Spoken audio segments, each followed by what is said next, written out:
All right. Thanks for being back here on the podcast, the Gill Athletics Connections podcast. Really just humbled to be your host here. Mike Cunningham, National Sales Manager for Gill. I've got some fireworks. It's July 4th, so we're going to celebrate. It's if you're watching on video, it's kind of fun. I'm wearing red, she's wearing blue, and there's enough white in the background. So we've got the patriotic thing going on here. Help me welcome today's guest, the wise, the wonderful Miss Beth Alford-Sullivan. Beth, how are you? I'm doing well. Thank you for having me, Mike.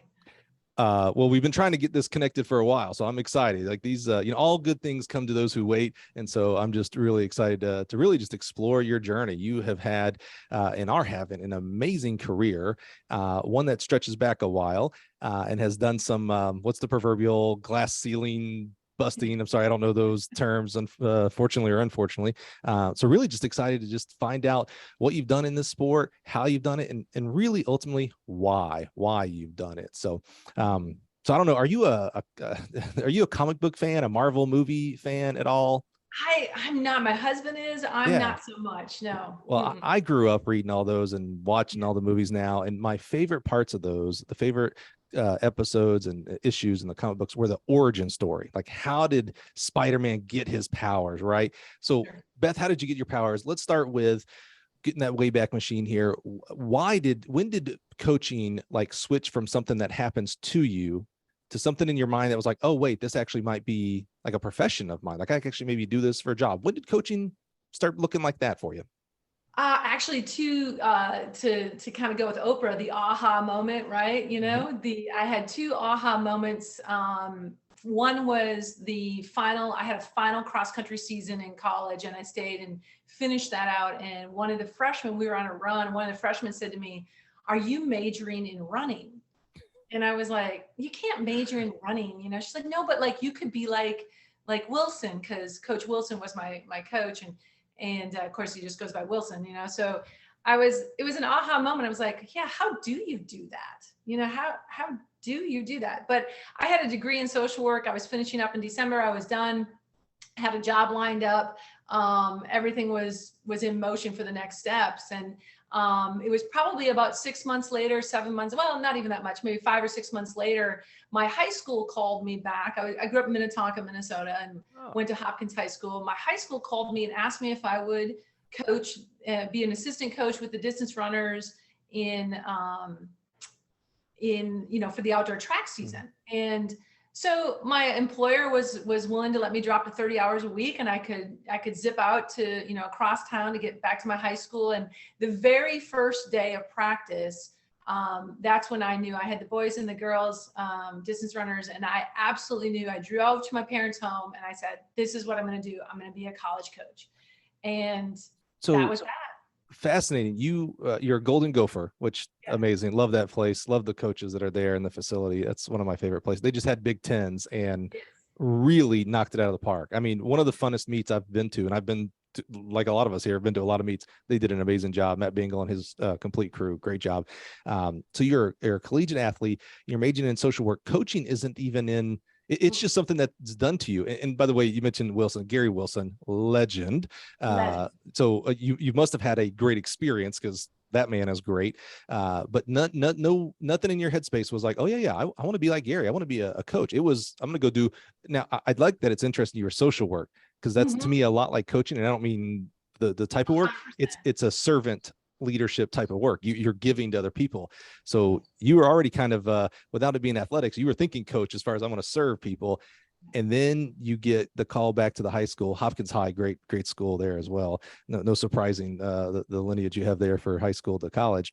What was it? So you get called back, you said you're working with the boys and girls. What was there a PR moment for a kid? Was it writing workout? What was it that was just like, oh, wait a minute, this is it? Stepping back just a little bit further, when, my father was our dean of students and also the baseball coach. My mom was a social worker. So coming up, I tried to be a softball player, but running found me. I got better at that. I actually spent my freshman year, because let's go back to Title IX too. I'm a high school grad at 84. Title IX just came into gig. And the University of Minnesota didn't have anything really going on. I think they had a part-time coach going on.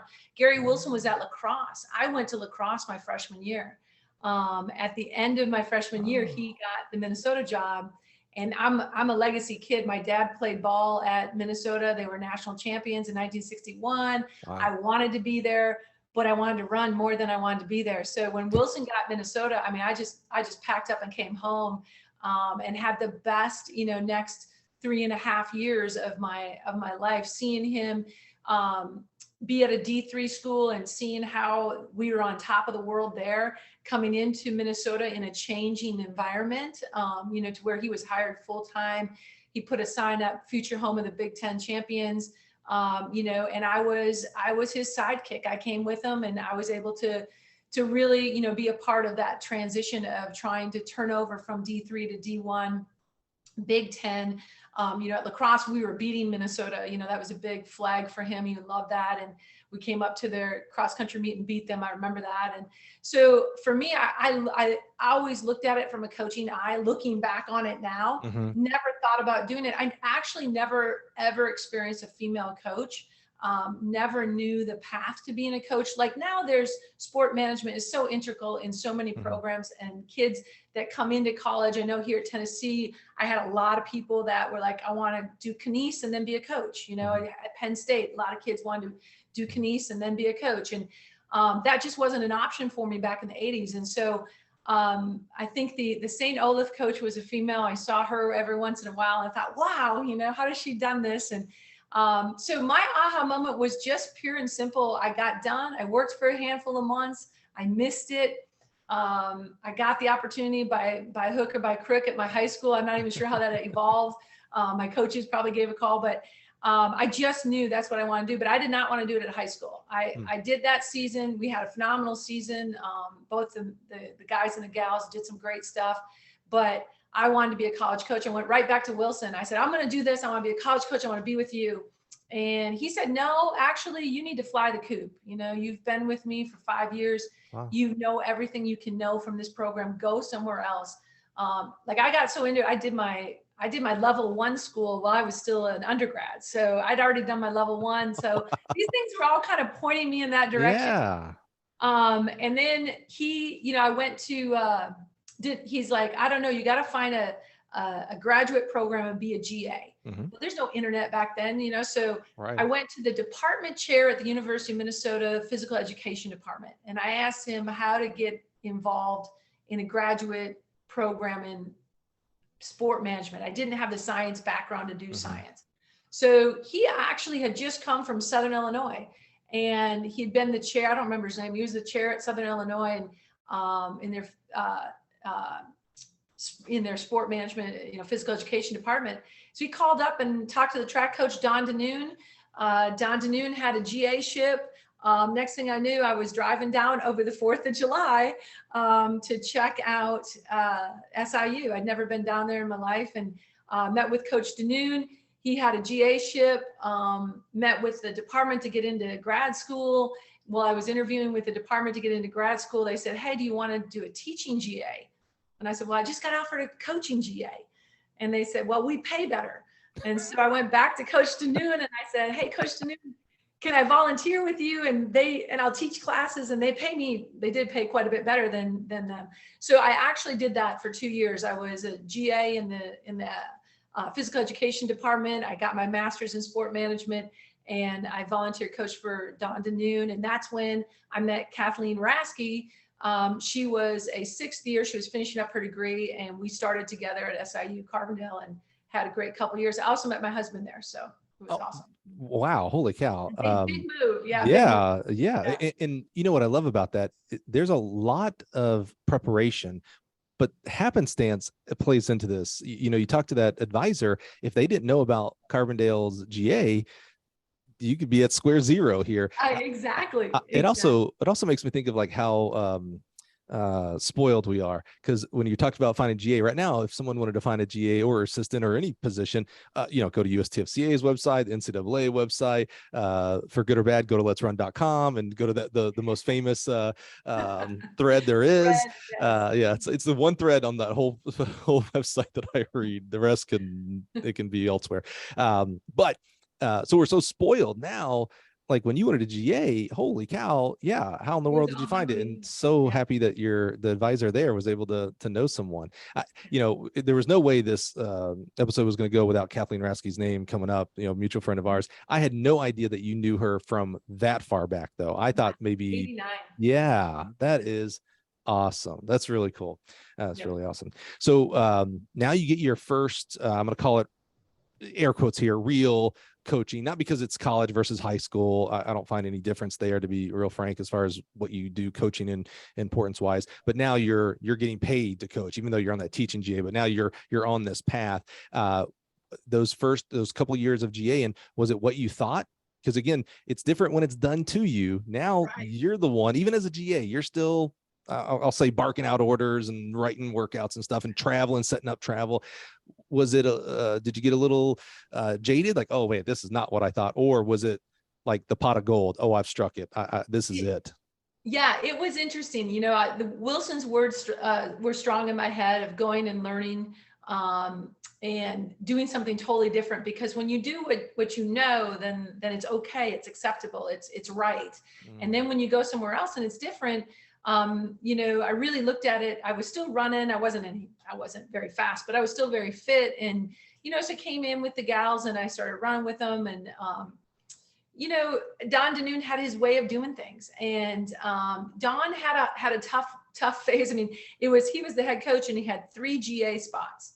Well, actually he had 2, and then I volunteered, so I counted as a third, but Kathleen had 1, and then a young lady had the throws, and then I had the distance with Dawn. And so, I found a lot of things that initially I was like, wait, this isn't right. This isn't how you do it. I was a confident young kid, that was coming in like, wow, we never did 400s on the track in Minnesota, and, but what it was able to do was, for me to just stay, as I actually tell the athletes I coach, you have to stay open, and you have to stay open to change and play it out and see how it works. And so I learned quite a bit from Don, and I was fortunate in the environment that my second year there, he turned the ropes over to me and he allowed me to actually coach. And I look back on that now and think that was such a moment where, at the time I thought I had earned it, and I'm of course he's letting me coach these kids now, but I look back on it now and I really see the value that he instilled in me to give me that kind of confidence and that nod, and the confidence he had to let go of some things and focus on what he needed as a head coach and all of the pieces of the puzzle of a full program. And so I got to do that right off the bat. And I love my time at SIU. My husband and I met and fell in love there, and he was doing his PhD, and he's actually exercise science and exercise physiologist. So I gained a lot of the science from behind that, between our conversations and what he was doing and what I needed to know. And it led to just, after 2 years, I had opportunity at Southeast Missouri State, and that was 45 minutes, maybe 15 minutes south of Carbondale. They were turning from D2 to D1, and Joey Haynes was the head coach there. They were, of course, just national powerhouses in D2. But I got to get there at a time, back then there was no wait time to go D1. We just went right into D1. Or maybe they had been waiting, but I didn't know about it. But the year I got there, they were D1. I filled in, Bill Gautier was the coach there. He left, and I was hired as the men's and women's head cross country coach and assistant track. And it was Joey and myself and Eric Krummenacker, who is actually now the head coach there, is still the head coach there after all these years. So I had a great opportunity. That one I really felt was a really big move for an athletic department and a coach to give me that much of responsibility. So I was driving 50 minutes one way to get there. I was living in Carbondale. My husband and I were engaged. And I was going back and forth and coaching men and women. And man, we really had a great year. I coached a young man that was NCAA runner-up D2 in the 800, went 149 or so. I got him down to 147.9 and didn't make the D1 nationals that year, and I recruited 7 state champions from 7 different states into the program in my first year on the men's side. We went from kind of oblivion my first year to runner up on both men and women in cross country and the OVC. So it was quite a good stint. And after 2 years, Jim was finishing up his PhD. I was wondering what was next. Not sure. I'm not a native of that area of the country. So we'd gotten married. We decided, I got an opportunity to go on to Mankato State back in Minnesota. My dad had just had some health issues, had the opportunity to be the head coach for the women there, separate programs, D2, and I was ready to be a head coach. So that's where I stepped into it. So hop back to SEMO Yeah, that's here. a lot. No, it's all good. I love it, because what I'm interested in is, so I work really hard at not asking I'm going to call it the stereotypical question of, so you were the men and the women's coach there. So I'm not going to ask the question, well, as a female, what was it like coaching males? However, we've been blessed to have Sue Humphreys, Sue Parks, Karen Dennis, women like yourself who have come through when there were no sport. You alluded to it with Title IX, that there were no opportunity, and I say no, very, very, very limited opportunities, not only for athletics but to coach. And if you think, and you're right, if you think this, that we don't have a lot or enough women coaching today, that's true. We certainly didn't have it back then. But so my question is, how did, you had no role models at that time, and I'm being very suave there. You obviously you mentioned there was one that you had seen, things like that, but it wasn't commonplace, more as commonplace as today. What was it like breaking that ground? How did they respond to it? So I wouldn't ask you today how a male responds to a women's coach. Some will respond right and some will respond wrong. But back then, as a 19, 20-year-old college male, the only woman I knew in my life would have been my mom, probably not. And if it was a female, it would have been a teacher, not a coach. So you're out there, again, I use the barking orders, but, yelling splits and, hey, today we're going to do this workout. And if you don't do this, you're not doing it right, because you got to hit these times. How did they respond at such an early age of women in coaching? This takes it back to 1991, right? And I was absolutely, when I applied for the job, I think I took Joey Haynes by surprise. I drove over for the interview, and I think I sat in his office while he was on the phone for probably 2 hours. And I kept thinking, I'm not going to get this job. Like, it's over my head. I've just been a GA for two years, but I had that great experience with the high school in Minnesota with the boys. He knew of that. And I just played who I was and what I wanted to do. I didn't even think about the fact that there weren't other women, or my scope was still pretty small. I'd been at Carbondale, and, the women were in the Gateway, the men were in the Missouri Valley. We were separate. Conferences back then, they were separate programs, men and women. It was separate programs at Minnesota. I got to SEMO, and I just went, I can do the job. Let me do the job. And I think it was really that. And again, I give a lot of credit to people that gave me opportunity, and Joey gave me some opportunity that was great. And it was only 2 years. I mean, it just wasn't the place for me forever. And I never really thought about it. Honestly, I'm going to be really honest about the lack of women in coaching until I got to Penn State. So many years later, I guess 8 years later it would have been, but, it felt like a lifetime difference in it. And it was really then that I started to feel, I think what I really felt, I didn't feel it in the early days. I just went in and coached. The guys were great. The recruits were great. I mean, I remember out coaching Jeff Pig, and he was at Missouri at the time. On the state champion, I got a kid named James McCracken, and he'd run 4:07 for the mile. And I talked this kid into Southeast Missouri State, and that I was going to be the greatest thing to get him where he needed to be. And, dude ran fast for me. He actually split a 2:53 on a DMR outdoors at the Semotion Relays. He's just a great kid. When I left, he transferred to Southwest Missouri and had a great career there. But, it was one of those things where I just kind of did it without thinking about it. I really didn't think about it. I just went and did and jumped all in. And I think the biggest thing for me looking back on all these years was that I had a husband that just said, just do, like, don't think, just do. And I always say the strongest suit with my husband is that he's that guy with the kind of the finger in the middle of my back that's pushing me, but also supporting me at the same time. And I think it's probably an interview with him that he saw the differences that I just wasn't. I was in and doing and having fun doing it and just loved it. The guys back then, I keep up with those guys. I still, they're all in their 40s. They don't look anything the same. I still have that picture of them at 18, but I keep up with them, and we had a great run in some of the young women back then too. And it really propelled me forward. I knew when I was at SEMO that I wanted to be a head coach. That was the next step. Didn't know where, how, or what I wanted to do, but I wanted to be in charge of a program. Well, I think one of the important lessons there, when you talked about when you went into Joey's office and he's on the phone for whatever, and you're just like, I'm not getting this, but you made the comment about how, you know what, I'm just going to stay true to myself.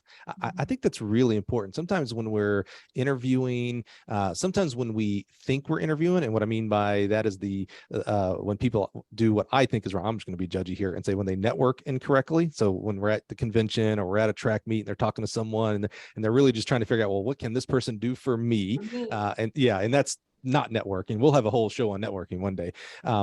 But I think the authenticity side of that, of like, you know what, win or lose, get the job or not, I've got to be myself. Because what people don't think about, I don't believe people think about, is if I try to portray what I think, in this case, Joey wants me to be, and if I get the job, well, how do you hold up that end of the bargain? It's not you. Yeah, you got the job under really a false pretense. You're not going to be happy. The head coach, Joey in this case, would not have been. It'd have been a disaster if you didn't get the job because of who you are. Awesome, you both saved each other a lot of heartache and time. So I thought, when you said that, it just really struck me about, you know what, I may not get the job, but I'm gonna be who I am, because first of all, who else do I know who to be?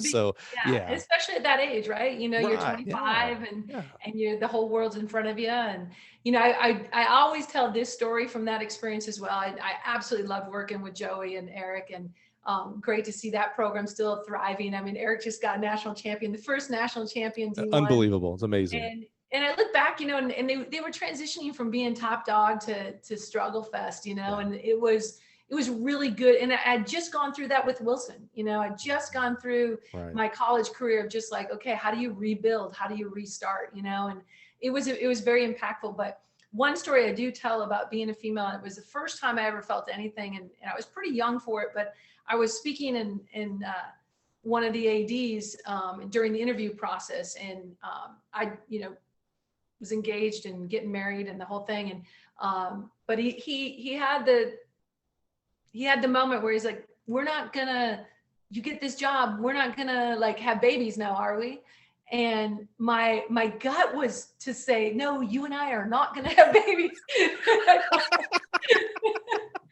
And I thought, if I say that, I'm done, so I said, no, we're whatever I answered. But it has always stuck with me that I came back and I told Jim that, and I was like, what the heck? And he's like, yeah, that's but that's 1991. And I'm sure that was his concern. They want someone to come in and work hard. And how do you deal with it back then compared to how they're dealing with it now? And, I think it was as inappropriate as it was a big eye opener for me to like, ooh, I am doing something that maybe a lot of people aren't used to. People. Yeah, it is different. Yeah. Right. Yeah. That's interesting. So you mentioned you knew even at this point, I want to be a head coach, and you get to go to Mankato State. So were you the head coach of the program or cross country or?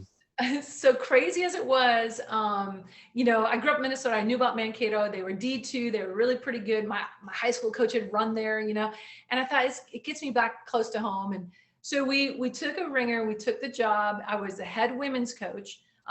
James Lee was the head men's coach. We didn't know each other at the time, but we to this day are still very good friends. But it was, I'm not joking here, when I took this job, it was 60% teaching, 40% coaching. I had myself and 2 GAs. And it was crazy. But it was absolutely awesome. My husband was hired adjunct. So it was, he was done with his PhD. So it was his first, job and so forth. And we went up there and it was a complete overhaul. I mean, we just had to completely overhaul it. And I hired 2 GAs. Both of them ran in D3 up in Minnesota and Wisconsin. They were great young people. And, you know, went in my first, I'll never ever forget, my intensity was so much higher than the situation. And the first indoor conference meet for the North Central Conference, we scored 14 points. And one of my young people won the race. So everything else came from 4 points from everything else. We were terrible.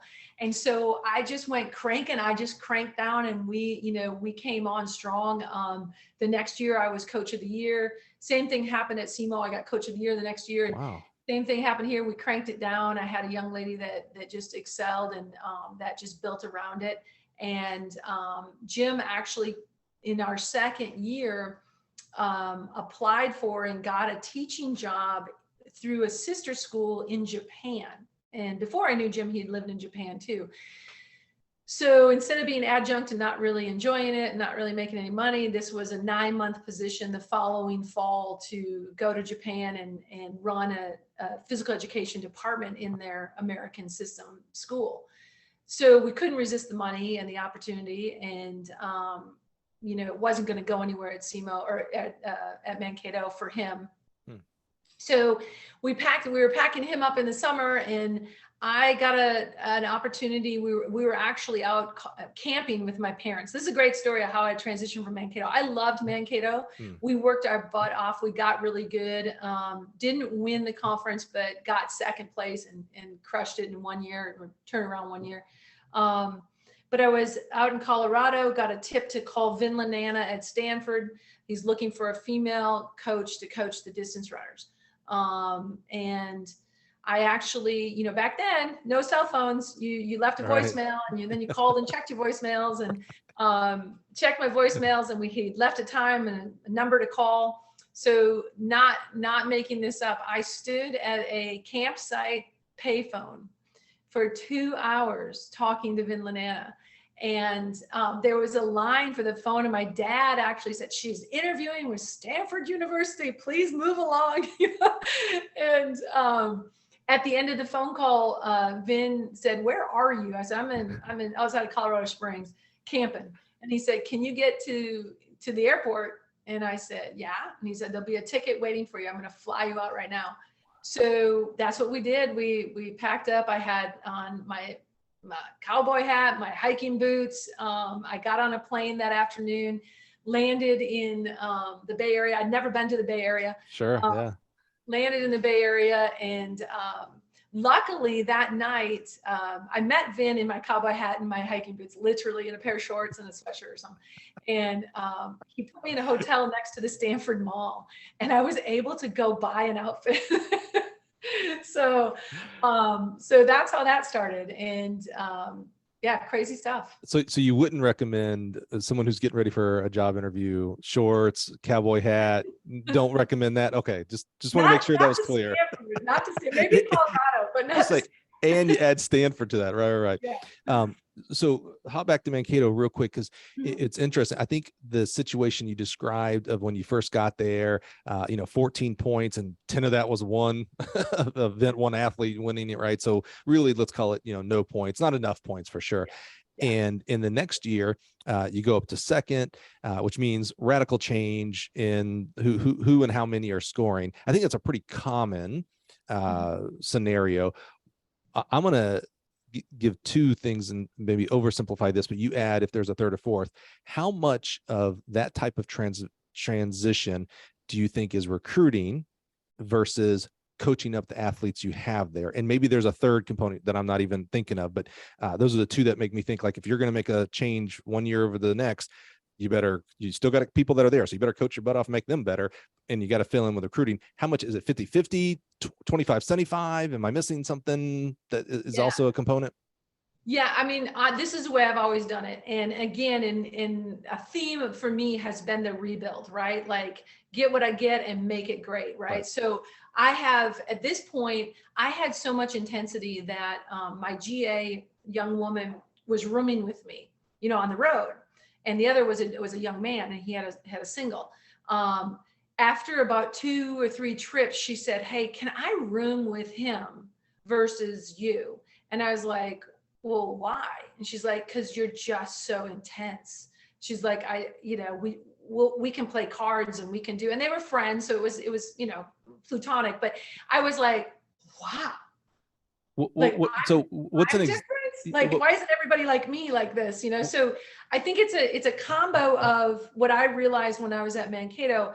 You have to know what you got. So the first thing I did was look at what I got. I had this young lady, Jennifer Peck, and she was a big, she's from Iowa. She thought she was big puffy. She ran about 5:05 for the mile, but she looked the part. And then I had a gal from Canada that was a true distance runner, Emily Miazga. She's actually one of the top runners in New Zealand now, and still to this day. Wow. And, I thought these two are actually decently talented, and I got to get them going. And then I've got to recruit, because I've always been bought into the team element too. I need shot putters and jumpers and throwers and, all of that kind of stuff. So I had this great one, Denise Bitts, the mother of, Alex Miley, the great steepler from Duke a couple years ago. Mm-hmm. She could high jump. She ran the 400 hurdles, the 4x1, the 4x4. So, that's what I had when I got there. So that first year, I recruited like crazy. Mm-hmm. And you got to know when you go there, whatever school you take, you got to know your clientele and recruit that clientele. So, I'm in the process of interviewing right now again, and finding out, and I'm picking an institution or institutions I may apply for, finding out what the clientele is. And if that clientele matches me and what I want to do, okay, what's their regional recruiting, Mm-hmm. And we'll get to this at the different schools I've been at, regional versus national versus international recruiting. What do you want from that, and can you really pull it off? So it takes a ton of intensity. And I look back, I think Wilson had a really hard time at Minnesota when I was there recruiting. He couldn't get anybody in state at that time when I was there. He went all over the world. He really started his connections with the Scandinavian countries during my time there in the early days. We brought in some kids from Alaska. We brought them in from all over. And I remember thinking, wow, like, this is Minnesota. Like, we need to do this. Like, we need to go all over the place for that. So it was really, and I always looked at it from a coaching eye, which I think I got from my dad. And at Mankato, you ask, what are the things? It's what you have and what you can make better. And then two, it's you get out and recruit. You got to recruit. You got to know your clientele and recruit that clientele. I was at Mankato State. I'm not getting somebody from anywhere but Wisconsin, Iowa, Minnesota, North and South Dakota. So I was in my home base. I could hit all of that, and I just went to town, and you drive everywhere. I never flew on a recruiting trip. I barely flew to a track meet at that point, So, it was just hard work and a lot of, getting it done. And I remember Jennifer Peck, my first semester, she was driving home to Storm Lake, I think it was Storm Lake, Iowa, and for Thanksgiving break.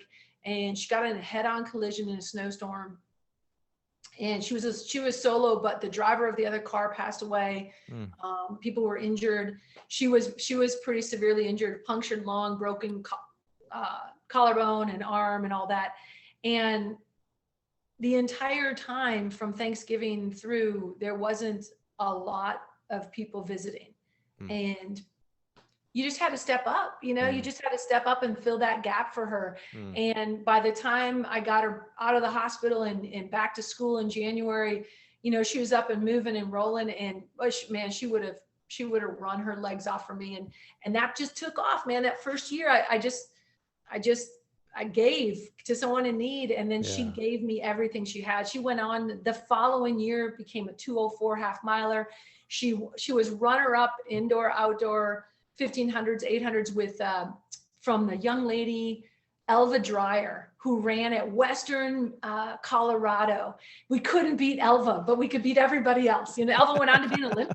So, she was really good. And Jen went on to run post collegiately and do great things. And, so when I say, is it what you have or what you get? It's a combo, because there's diamonds in the rough. And if you're a fresh new coach, make those kids yours, make those kids yours, and respect who was their coach and what was going well, and figure that out. And then, give that current team the love, because they're going to emerge and they're going to run for you. And then your intensity. I mean, I'm sorry, you just can't do this job and do it well without bringing your game every day. People want to, and you know, it's quite frankly why I want to pick and choose where I go next, because you know my intensity at 56 is different than 26. But you know, you have to recognize that this isn't a shut it down at 5 o'clock job. It's just not, if you want to be good. So the two reasons we started this podcast, one was to uplift and honor coaches and their amazing journeys. And I'm so blessed to have Beth here to do that today. The other one was to add value to those who would choose to listen. We've already had a couple of just amazing nuggets. I want to make sure, I want to hit the highlights of making sure we reiterate some of the things. You said something that I hear the problem with what you said, not quite often enough that it's kind of one of those little topics for me. You mentioned when you go into a school, recruiting, I'm paraphrasing, using my words here, recruiting is specific to that school. What you do at Mankato State is different than what you do at University of Texas versus what you did at Penn State versus Stanford, Harvard. And I oftentimes will hear, and I hate to stereotype, but it's usually from my younger coaches that say stuff like, you know, it doesn't matter what school I'm at, I can get anybody. It's because and what they're thinking is it's about me. Like, oh, I'm so enigmatic. I think that might be the right word. I'm so, you know, my personality, my coaching ability, I'll be able to attract anybody and everybody. And I look at, you know, I know the Harvard guys and gals real well, and I look at what they and how they recruit and what they recruit. It's like, well, that's way different than what I did when I was at Mississippi State. Trust me. And when I was at Mississippi State, that was way different than what, you know, friends of mine did at Indiana University. You're spot on. I think that can't be said enough, that you have to learn it. You are part of as the coach, the recruiting process, of course. But what your school's regionality, positives and negatives, cost may be a positive, cost may be a negative, majors, etc. Brand image, like it or not, is a factor into it as well. So you said that and I was like, oh man, we just got to make sure we highlight that, because that's a problem. I think it holds back some coaches that could be a little bit farther advanced at a certain age until they finally learn exactly what you just said there. And you know, I think you one thing I never thought of while I was at a job was, how does this help me get my next job? It was doing everything I could, the best I could. I wanted to win. I wanted those young people to win. I wanted to be an impact in the institution. I wanted to make some history everywhere I was, but it wasn't because I wanted to go to the next thing. Those things come to you if you're doing a good job. And that's what happened each time I kind of got rolling. And I think that's something people are working now for what they want later. And it's not the way to do it. You have to be all in. And I would also say what I think is probably the best thing for me is I had two things on learning and accepting where I was and what to recruit. Was my dad was a baseball guy, and Northern baseball is hard to do, right? And he used to say that. He's like, you know, it's hard for the Big Ten to get to the World Series. You know, it's hard to do this in the Northern schools. We always played Texas, and Texas always had the advantage. And those things are all still true today. But I remember thinking, wow, yeah, there's advantages and disadvantages everywhere you go. And you've got to know what you're doing, where you are. And I think I've done that really, really well. And I think, you know, my next step going from Mankato State to Stanford was an absolute mind-blowing opportunity. And you know, it changed my whole thing. And I didn't see it coming. Like, I'm talking to a guy on a payphone in Colorado. So, you know, it was one of those things where once you know, all of these things, I feel like my short stint at SEMO, my short stint at Mankato, my time at Stanford, all set me up and gave me the next steps. But I wasn't thinking about the next steps. I was thinking about being all in. Yeah, so I was going to say, you know, for that example you gave of people who are looking, you know, they're coaching to look for the next step. Guilty. That was my whole career. I was like, how do I get to the SEC? I grew up in the South. That's what I want to be. And so literally it was, and I look back now, and I've apologized. Sue Parks is a former boss. I was like, Sue, I'm sorry. I was like, she's like, I knew you were short time. I was like, well, I'm glad you knew that, because that was all about getting there, buddy. How was it? So as you interview with Vin, and I don't know who Vin was then, I know who Vin is now. But also, so not just Vin in regards to like intimidation because of who he is. And again, I don't know necessarily what his status was at Stanford at that time. Although, I mean, I know he did great things at Stanford. But also Stanford. You know, I can't imagine, you know, I didn't apply to too many schools coming out of high school, but I certainly didn't apply to the Georgia Techs, Northwesterns, Harvard, Stanford, the just, you know, top academic elite. And while you're not going there necessarily to be a student, you're going there to work with the students. I mean, these are the brightest of the brightest, the overachievers of overachievers. Was there any intimidation of like, I'm not sure this is the level, and I don't mean Division One and Pac would have been Pac 8 or Pac 10 back then. Pac 10. Not I don't mean that because I think you maybe had proven yourself as far as the level side of it, but just the culture. Maybe the culture is what the culture of like, wow, these students, these are, you know, this is the next. This guy's going to create Amazon and YouTube, you know, before we even had those back then. What intimidation? What were you thinking as far as, you know, interviewing at Stanford with Vin? Yeah, you know, it started, so back it up just a little bit. When I was in growing up, my neighbor just down the street was a guy named Bob Kempinen.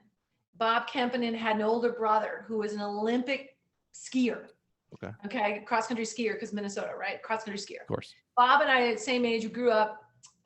He won the, you know, state championship, and you know, I ran on the state championship winning team, but he won it, you know. So Bob was a stud, and he was a smart one, and he went to Dartmouth. Wow. And I was like, oh, cool, you know, he's a smarty pants. He's going to Dartmouth, and we'd see each other, you know, back home at Christmas break, whatever, go for a run, that kind of thing. Well, when I was at SIU, Minnesota made the national championship for the first time. So it was the year after I graduated. Wilson was on this drive, and I think they've made it every year since. Actually, yeah, they're phenomenal. Yeah. So I went all the way out with my future husband, with Jimbo, all the way out to the Naval Academy to see the national championship and see my team, you know, and see Bob Kempinen, you know, because Bobby K, as I knew him, you know, was running. He was in his 5th year and he was running. So Bobby K went ahead and I think he was runner up. And that's when the very first time I saw Vin Lanana dressed in orange or dressed in the green. Yeah, Dartmouth, right? Yeah. And I saw him and I thought, wow, yeah, that's cool. Never thought about it again. You know, life goes on. So I had a visual in my head that he was the guy in green, and now he's over at Stanford when I was talking to him on the phone, but I didn't know what he looked like. So the whole time I interviewed, I flew out there. Vinny had me out there for 4 days, offered me the job at the end of it. Wow. I was naive enough, and I was so in love with Mankato. We were doing so many great things. I'm like, I have to go back and talk to my Mankato people before I can accept this job. I look back thinking, what was I thinking? Went back and we closed up shop. And at the end of the interview, though, and Vin said, how come you've never brought up Bob Kempinen? And I said, yeah, you coach Bob, because Bob was running professionally at that point in med school. And Vin was still coaching him. He made the 96 Olympic team, made the 2000 Olympic team in the marathon, or 92 and 96 Olympics in the marathon. And, you know, at that point was actually, I think, or was just about to become the American record holder in the marathon. And the whole time I spent 4 straight days with Vin, and he's like, you never brought up that you went to school and you know Bob. And I said, well, Bob's like, we're friends. He doesn't have anything to do with me as a coach. And Vin respected it because I didn't use a name. I didn't name him. He goes, you do know? And I said, oh, I know you coach him. I know all about it. You know, I keep up with Bob. And it was a respect thing, because I didn't feel that that's my place to name drop and get a job because I know who you are and who you coach. Right. It was more that he had to have the confidence in me. I didn't need anybody else to have the confidence, you know. Right. But as it turned out, he called Bob. He said, this gal from Mankato State, you know, and so Bob gave it thumbs up. And so he was waiting this whole time for me to bring it up, and I never did. And I think that was one of the pieces that I always took from that experience of like, wow, he expected me to, I never even thought to do it. And it made a difference. And I still go to that example when I'm dealing with other people that want to talk to me about things, people that want this, and they're name dropping or they're pushing an agenda. Instead of really letting me get to know them, they're just trying to see if I can help them, as you said earlier, you know. And I think that's kind of the lesson I got from that. And so a little bit of a tangent there on that story, but yeah, I was intimidated. I didn't know anything about the Bay Area. I didn't know anything about Stanford. And Right. I was on the plane, as I said, in my hiking boots and my cowboy hat. And I was on the aisle seat, and there was a couple on the 2 seats inside. And they, what are you doing? I said, I'm going to Stanford and have an interview. And immediately this reaction from these people. And I was like, oh shit. Oh, excuse me.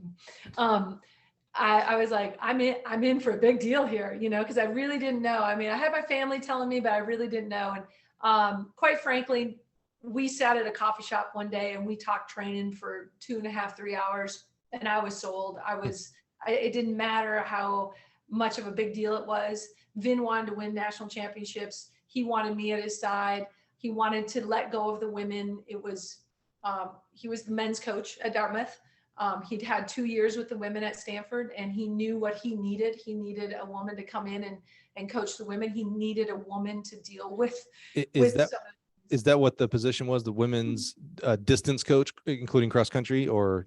Well, actually, it was kind of interesting, and it takes it way back. So it's 1995, and he hired me as the women's coordinator. So nowadays, I think that would kind of be the women's associate coach. Oh, okay. We were the first to come up with the name, and I was the women's coordinator. And actually, I coached for 2 years. I coached every running event.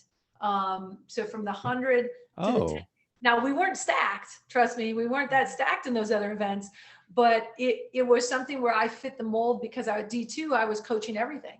You know, I was coaching everything, and I was teaching class. I also taught class at Stanford. I taught weight training for women.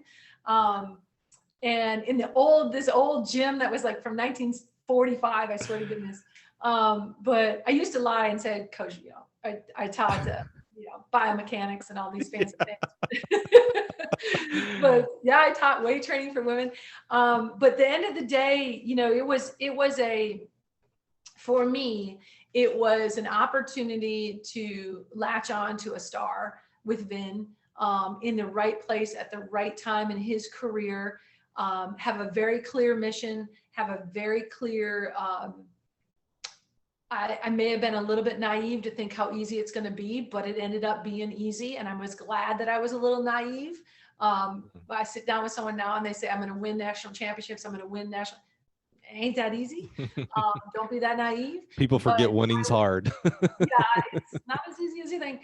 But I was raring to go, and we just went to work. And Vin was a visionary, is a visionary for our sport. He was in his, I don't know how old he was, maybe mid 40s at the time, early mid 40s. We ran together every day. We had some great people with us. We had Andy Gerard, we had Robert Weir, and we had Mike Riley. Wow. Yeah. And we just went to work, you know, we just went to work. We did everything. We built that program back. This is the first experience that I've had along my way at this time where an athletic director made a big difference. Ted Leland was the AD at Dartmouth, took on the Stanford Challenge, brought in Vin. Oh. We had an AD that every single Monday walked down, sat down at my desk and said, how was the weekend? How you doing? What's going on? And made his rounds as a real person at the country's premier institution, both athletically and academically. And he was a real person, and it kept you grounded. We built a track at that time. We brought in a man that changed my life, was Peyton Jordan. He was a former Stanford coach, the 68 Olympic coach. At that time, he was in the Bay Area. He was in his early 80s. He was still running. He looked like he was 55. Wow. He'd bring his homemade blocks out to the track and rip 200s at 30, 32. I mean, he was amazing. But he came in and he fundraised for Stanford Track and Field to build the track. And he came in I don't remember what day of the week it was, but he came in my office and sat down and wrote his letters to his alumni. Wow. And raised the money from Chuck Cobb and Mr. Angel, and built the Stanford track, and raised the money to build the Stanford track. And Vin got that done, and it was quite an amazing experience to see that from 0 to 60, because we had a 6-lane track at the Stanford Stadium at the time. And then we built the Stanford track, and with that we built the Stanford Invite. It was always there. It's been running since way before my life, but we moved that, we created that. I say we, because I definitely did a lot of work, but Vin's vision was to have the Stanford Invite cross country and have the Stanford Invite in track and field. And man, we just blew that thing up, and it was an amazing time. His goal was to win nationals with American kids. His goal was to rewrite American distance running. And boy, did he pull it off. And I got to latch onto that environment and just have an amazing ride. Going back to where you were talking about the uniquenesses, and you need to learn them and run with them on recruiting. I'm always amazed. I was at Mississippi State and Ball State, the great institutions, but the academics aren't the same as Stanford and Harvard and things like that. So it always amazes me, like when I'm talking to those coaches at those type of schools, Stanfords, et cetera, and not only the academic standards, but you are also trying to put your athletic standard. You're trying to win the NCAA Division I title in your conference. So your recruiting numbers there's just not that many you can recruit. If I can recruit every 18 plus ACT, my pool of recruiting is call it the whole high school. You're trying to hit 30 plus and maybe even higher than that. How was that learning process for you, especially considering we're still early, there's no internet, so it's still harder to find transcripts and find the actual, what's going to work here, what their actual times were, verified times. How was that learning process for you of, man, I've got it, my pool of distance recruits is extremely small. And by the way, those guys and gals were all being recruited by all the Harvards, and I'm missing some great academic schools that are going to call me and yell at me for some reason. But it's not like you're the only great academic school. They do have their choices. How was that learning process of very selective recruiting? Yeah, I will say, I followed the man. I mean, Vin was a recruiting machine. Like I said, I got there at the start of his 3rd year. So he had a few kids on the roster. They were young. And we were able to build off of them. Vin had a big connection on the East Coast, and being all those years at Dartmouth, and he had a recruiting pool. He was at a smart institution. He knew how to do it. He, for the first time, from my experience, is I sat there and he would, a recruit would come in and he would beef me up as the assistant. I never had experienced that before. I'd always sold myself. He was selling me now. And Vin was he was relentless. I remember my very first, so personally, what's going on with me at this time is my husband took this job in Japan. So, yeah, right. Yeah. Where'd Jim go? I forgot. Yeah. So we've been married 3-4 years now. We drove ourselves to California, got in an apartment on Friday. Sunday, he flew to Japan. Monday, I go to work. I'll never forget, Vin asked me within the first hour of being on the job, hey, how you doing with that? And I broke down crying. And I excused myself to the bathroom, and I went in the handicap stall, and I let it all loose, right? And I swear to goodness, I'm not sure Vin has asked me how I'm doing since.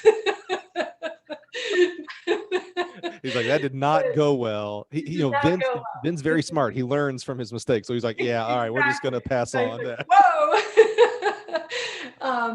And so end of the day, you go back to recruiting and how to do it. I learned from him. We identified people. We expanded our contacts. I got a kid from Hopkins High School. I remember I had recruited a gal named Colleen Flaherty.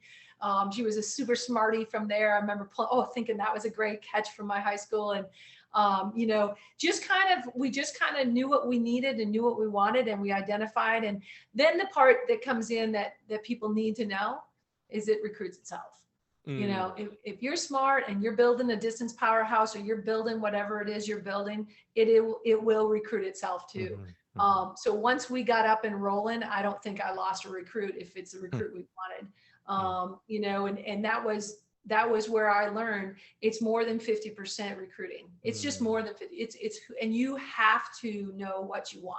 And it changed from that regional recruiting, right? When I was at Mankato State, these kids, Right. anybody, anywhere, right? From that little region. But you go to Stanford and it wasn't for us, it wasn't international, but it was all around the US and it could be anywhere. And, that's the first time I will say this. I'm super intense and I can focus really well and I can go. I have a go button that will go. I went 136 days without a day off. My husband was in Japan. I didn't have any distraction. Yeah.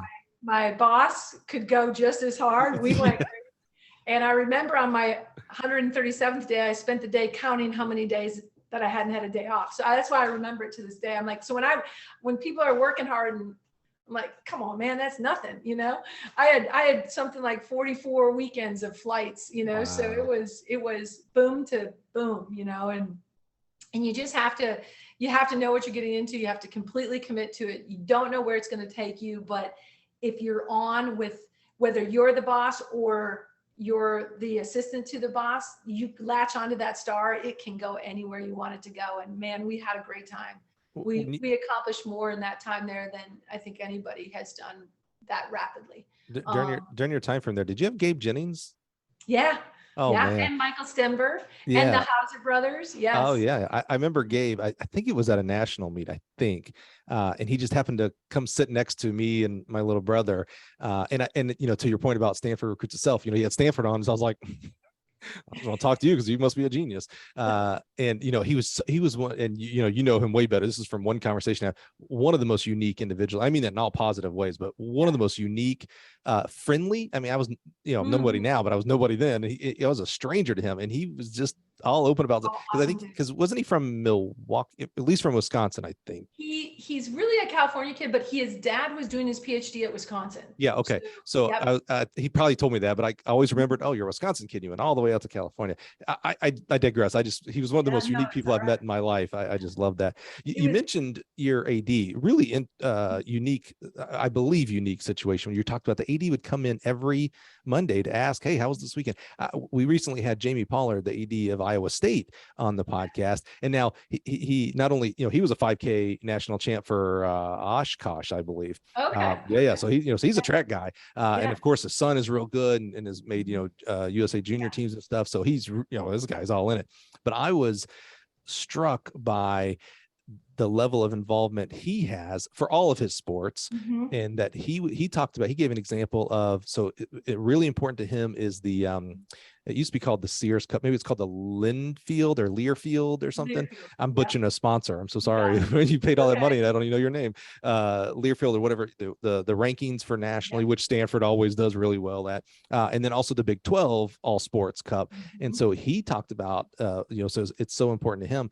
He will talk to a coach before they go. So whether it's the wrestling team going into conference, the track team, he'll email the coach and talk to the coach and be like, hey, okay, so you're slotted for 6th. Well, if you get 5th, that gives us this many more points. And and I was just like, wow, like, because, you get this stereotype when, reading all the media about ADs, especially at Power 5 schools, that it's football and basketball, maybe baseball. And then it's, no AD, air quotes here, cares about track. No AD cares about the tennis team, etc. So to have that description, you talked about your AD there at Stanford, like every Monday, hey, so how'd this weekend go? How do we do it? That's special. It was super special because it was even more than just worrying about the end result. It was really a care about the people he was in charge of. And it was really a care about it. And you could go on about, track coaches can go on about stats and whatever, but Ted cared about how we were doing. And yeah, Stanford was healthy when I was there. It was rolling along. It was winning the Sears Cup. I still call it that too because of that experience. But it wasn't the pressure. It wasn't the evaluation of how it was going. It was a true care about what how are doing. You doing? And then how are the young people doing? He came to preseason camp with us. And riding the Vander in the long run, that kind of thing. And he did it with all sports. It wasn't just, his connection with Vin. He did it. He was just a great leader. And for the first, I remember, this is a great story too. I remember being in his office and he showed me a letter that Tiger Woods wrote to Stanford Athletics when he was 8 years old about how he's going to be and I was fortunate to be there. My first year at Stanford was Tiger's first year at Stanford. And oh man, Wow. And Chelsea Clinton's first year. I used to have these reoccurring nightmares that she wanted to be on the track team and she wasn't any good. But yeah, it was whatever event you want to run, Chelsea, whatever. I had no idea who Tiger Woods was, and came to work one day. There was traffic backed up everywhere, and I'm like, "What are the Clintons in town?" I'm like, "What's going on?" And they're like, "No, Tiger Woods," and I'm like, "Who?" Yeah. They're like, "He's playing today." I'm like, that's funny because that's a little bit of out of touch for the golf, which I'll give you all empathy for that, because he was a huge deal in high school. So it's not like this wasn't the number one recruit. This was like whatever is above number one. I mean, it was So I didn't know he wrote Stanford at 8 years old though. That's some goal setting there. Yeah, exactly. So my time there was just filled with a lot of work and a lot of vision. You have a vision and seeing that vision come to life. That's what it was. Now, we don't talk X's and O's, how to coach distance runners, and you've coached everything. So we don't really talk that. However, I am interested in, when we start coaching as an athlete, we fall back to how we were coached. So in golly, you were coached by one of the best, Gary Wilson. Where are you at in your coaching philosophy and style at this point? So you've now had a couple of years. I love Gary Wilson's get out of the bird's nest, go fly, learn other things. So you've had some other coaches. You now have been arguably one of the top distance coaches around, specifically, I won't even say specifically our college system and our distance running system. Where are you? Have you changed your philosophy? Is it still kind of the same as what Gary taught you back in the day? Where are you at? Coaching education wise. At this point, I've done kind of the trial and error, right? And I've had an opportunity to make mistakes. I used what Wilson did, but then I got to SIU and saw Don DeNoon do it totally different. So I started, I didn't say this, but I started going to clinics, when I was at SIU and SEMO, started going to clinics, started listening to people, starting to, take all the notes, read all the stuff you can, and talk to people, and all that consuming of things led me to my own thing. But when I interviewed with Vin, like I said, he just flew me out on a whim, and I spent probably 4 days. One of the things that we did was talk training, and he, to completely my benefit, he really wanted to not have, he knew how special this was going to be and how special Stanford kids are. And he needed to have the focus on one gender and let the other gender be where they need to be with another person. And he and I literally matched up in our philosophies really pretty well. There wasn't we met every Monday. I would prepare my week's worth of training. We'd go over at his house on Monday mornings, have coffee and talk through the week's training, and he would tweak anything. And if he liked anything I came up with, he would incorporate it. We did training together, but it was separate. So I could coach and he could coach, and the kids could be 100% bought in. And we had a nice relationship with the other gender. We were always together. Vin was clearly the boss. There's no question about it. He made the decisions and things like that. But he allowed me to coach, and he had the faith in me to coach. And I learned probably the biggest thing from Stanford was recovery and rest. Those kids were, we're all type A, right? Distance runners, type A. Stanford kids at that time, maybe they still are now. I don't want to speak for JJ, but they were AAA. Yeah, type A plus, right? AAA batteries, man. They're straight up. And rest and recovery was something that they came with. The women were coming with days off or rest and recovery. So I created a term called the swing day. And it tends to be on Monday. I still do it to this day. From a day off, zero running, up to about 30 minutes easy, kind of the pendulum swing of 0 to 30. It's my day to actually have some one-on-ones and talk about the weekend, and have our group meeting, team meeting, and then take an easy day. And sometimes it's rest, and sometimes it's a light run and stretch and ice and all the stuff that you got to do. That was probably the biggest thing I took away from it. I think the consistency, Vin is an amazing coach, and he can out coach me every day of the week. There's no question about it. But he taught consistency to me too. Like, this is the pattern, stay on the pattern, stay on the pattern. And the fact that kids just need to run. Like, there is no quick fix. You need to run, and you need to run miles. So. And before we move on to the next step, my experience with Vin is much more around his time in Oregon. And I was always impressed, and you had mentioned this for your style of, while he's the distance coach, I really got the feeling like he wanted a team. So he wanted throwers and jumpers and et cetera, sprinters. You had mentioned that as well. And your background shows it. Go look at your past teams, and there's good distance and jumpers, and there's everybody.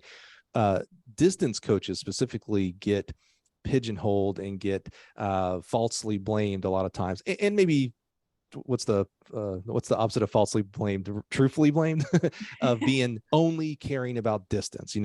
I find it comical because right now Northern Arizona is killing it. They got a great distance program. Mike Smith doing a great job, and I hear people saying, "Oh yeah, that's all they care about." They actually win and they're in the top 2 or 3 in their conference every year. They got great throwers, jumpers. Like, they have a team. So it's a false perception, because there's this stereotype of distance coaches only caring about distance. If they could put all 18 and all 12.6 into distance, they wouldn't care about, they don't care about traveling throwers, et cetera.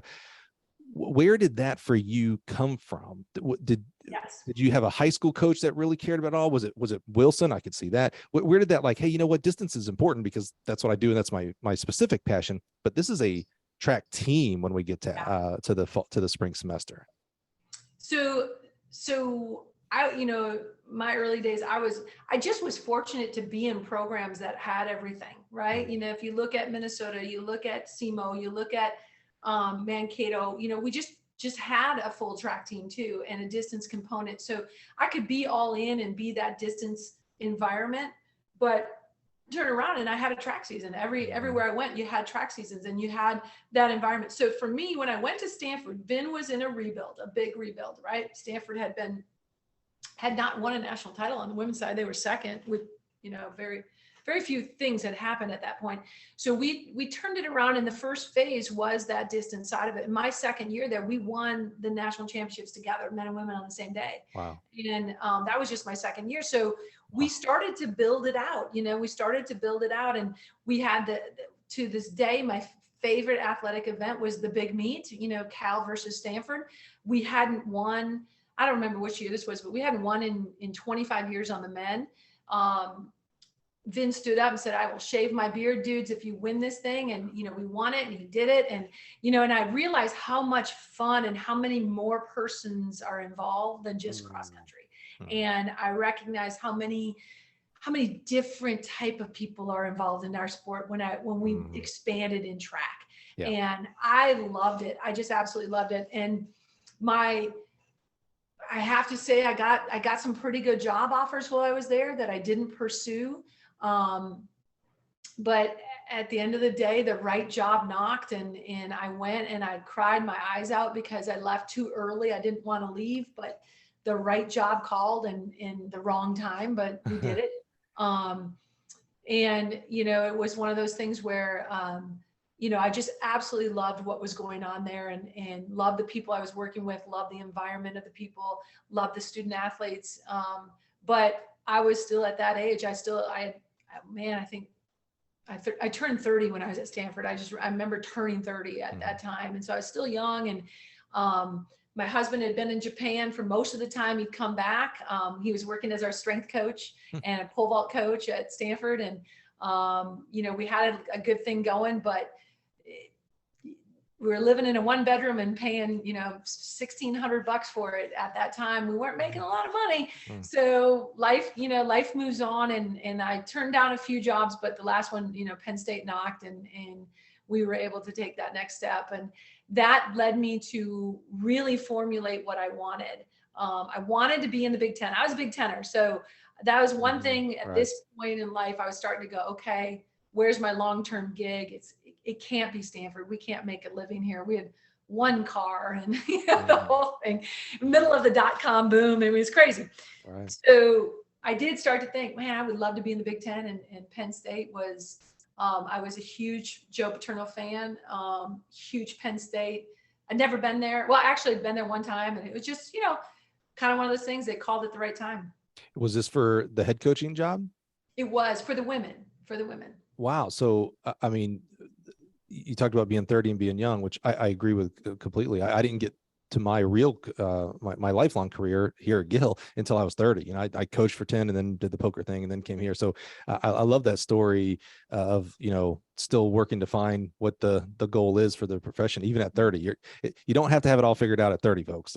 Don't listen to what the pundits say. You still have a lot of time, runway in front of you, a lot of time. So you go to Penn State as the women's head coach there. What is this, another rebuild? What was the status there when you go there? Yeah. I mean, I didn't want to go. I really didn't want to go. We were just so hot at Stanford, and it was a dynamic that I just loved. And I knew what it, would continue to be, and I wanted to be a part of it. But Penn State was one of those places. They offered me the women's position, head coach, track and field, cross country, 2 full-time assistants. It was Big Ten. I believed, it was a conscious decision for Penn State because it's on the Eastern Seaboard. It's a big time school. It's the only Big Ten school at the time. It's the only Big Ten school out there, and you can recruit a track team. And they built a brand new indoor track. So I was like, man, and it had great cross country over the years, up and down, but pretty darn good. And not much of a track team, but they'd won the A10 forever. And then they came into the Big Ten in 92, I think, or something like that. Is that right? Yeah. And so they had been A10 champs for over and over and over. But when I got there, they were down and out.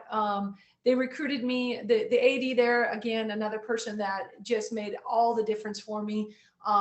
He's still a friend to this day, Tim Curley, great mentor, great person.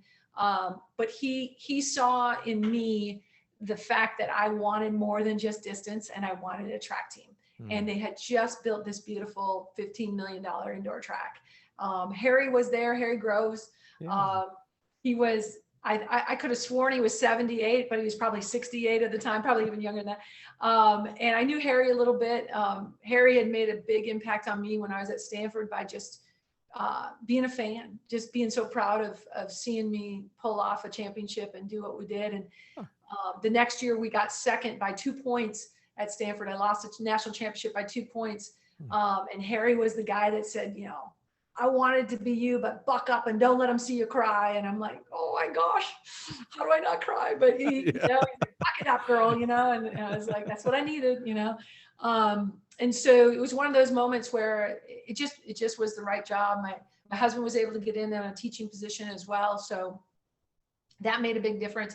And I went from a 1-bedroom apartment with parking on the street to a house on 2 acres of land for less money a month, Yeah, cost of living's a little different. Yeah. No brainer. Yeah, no brainer.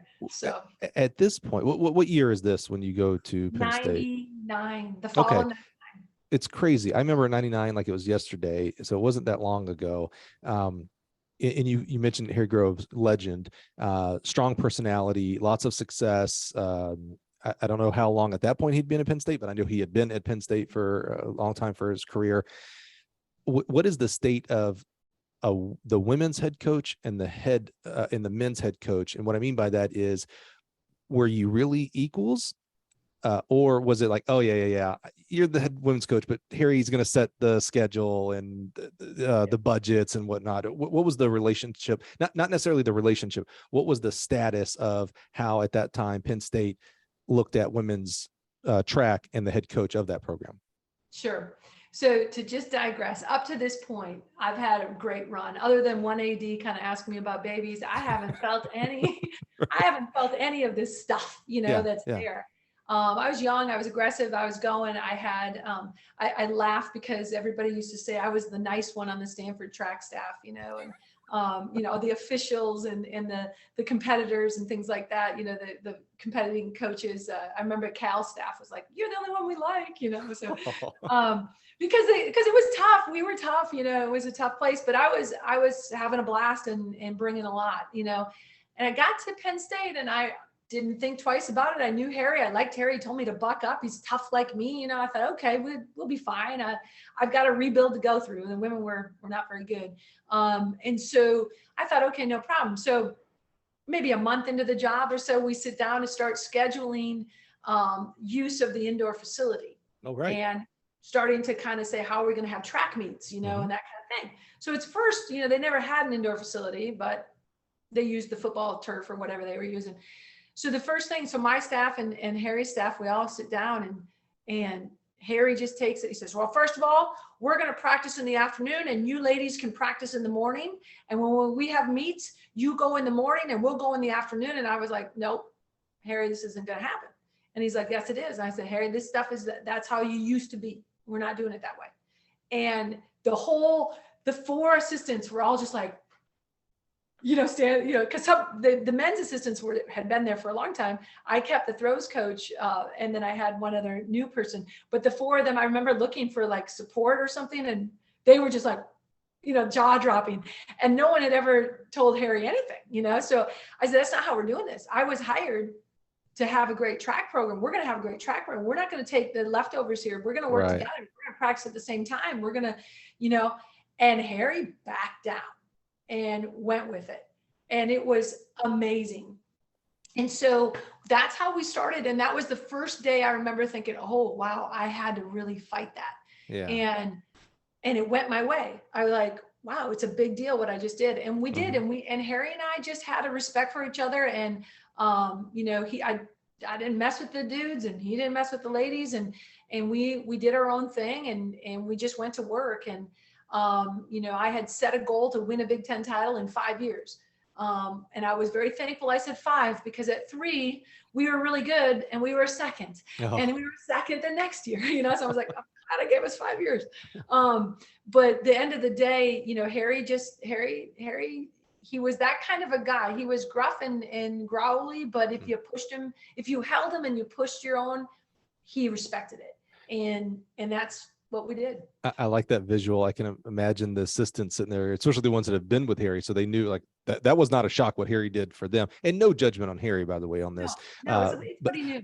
I have this vision of the assistants, especially the young ones that are just come in to the program of like, oh, it's like Godzilla and Mothra. Like, oh, what's going to happen? These are 2 giants here.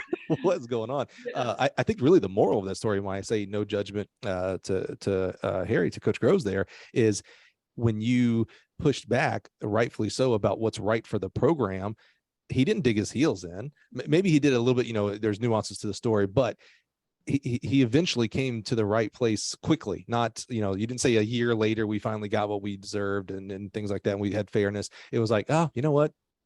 No one's ever actually told me that was fair. And she seems to be right. So maybe I need to change. And I think that's one of the hardest things in the world to do, is to say, hey, I might be wrong here. I need to change here. It's much, much easier to say, oh, no. What I'm doing is right. You're wrong. So, you know, really, like I said, when I say no judgment to Coach Groves, a lot of props. Yeah, exactly. Yeah, a lot of props. And I think for young people too, whether male or female or any situation like that, I didn't look at it as a male and female situation. I knew it wasn't fair. I knew it was wrong. I knew that was part of the battle from before with the former coach.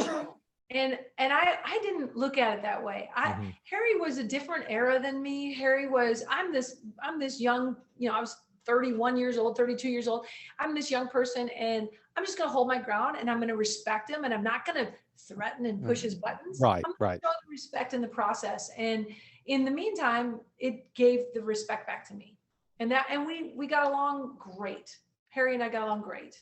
So through your career time at Penn State with a lot of successes, you know, within 5 years, winning a Big Ten title, which again, you know, I think because we see winning all the time. So, you know, there's every year from the outside, I see a Big Ten champ, a Pac-12 champ, an NCAA champ. I hear baseball champs. So it seems like winning every day someone's winning. Winning is hard. But one of the things that may be new to your career at this point at Penn State throughout the career is now that you're the head coach, and now that you actually have support, not just GAs, God love GAs, but full-time assistants. Right. Now you have a different component that we don't always think about as a track coach. We think about the X's and O's and how to coach a long jumper and a shot putter. That seems to be on our mind 24 hours a day, 7 days a week sometimes. We don't think about that now you're running a I hesitate to say a business, but you're running a program where it means there's assistant coaches, meaning I have to hire assistant coaches. Sometimes I have to let go assistant coaches. How was that process? And you haven't done this to this point that I'm aware of. Right. How was that learning process of like, well, I got to interview people and figure out who the best person for my program is at this point? How did you learn? What, any mentors you bounced off of that, or just trial and error? And Yeah. how'd you figure that part out? I mean, that's really truly what changed the most for me. My intensity was off the chain. I landed in a little cow town, right? You know, and I'm coming from trying to win a national championship and win the Pac-10s, and we did win the Pac-10s, and we did all that stuff. I had 3 NCAA trophies to my name, you know, and I was being brought in and introduced as the Stanford coach. You know, it was a big deal for Penn State to get me, and you know, the brakes I had to put on, I was just like, whoa, like. Harry did not have aspirations for those things. I kept my throws coach. I knew her a little bit. She had thrown the jab for Penn State, and she was great. She was great energy. I liked her in the interview process, so I kept her. And then I hired another young woman that actually is still a Tennessee school record holder. And she was from New Jersey. I was like, okay, this is the right person to coach my sprints and jumps.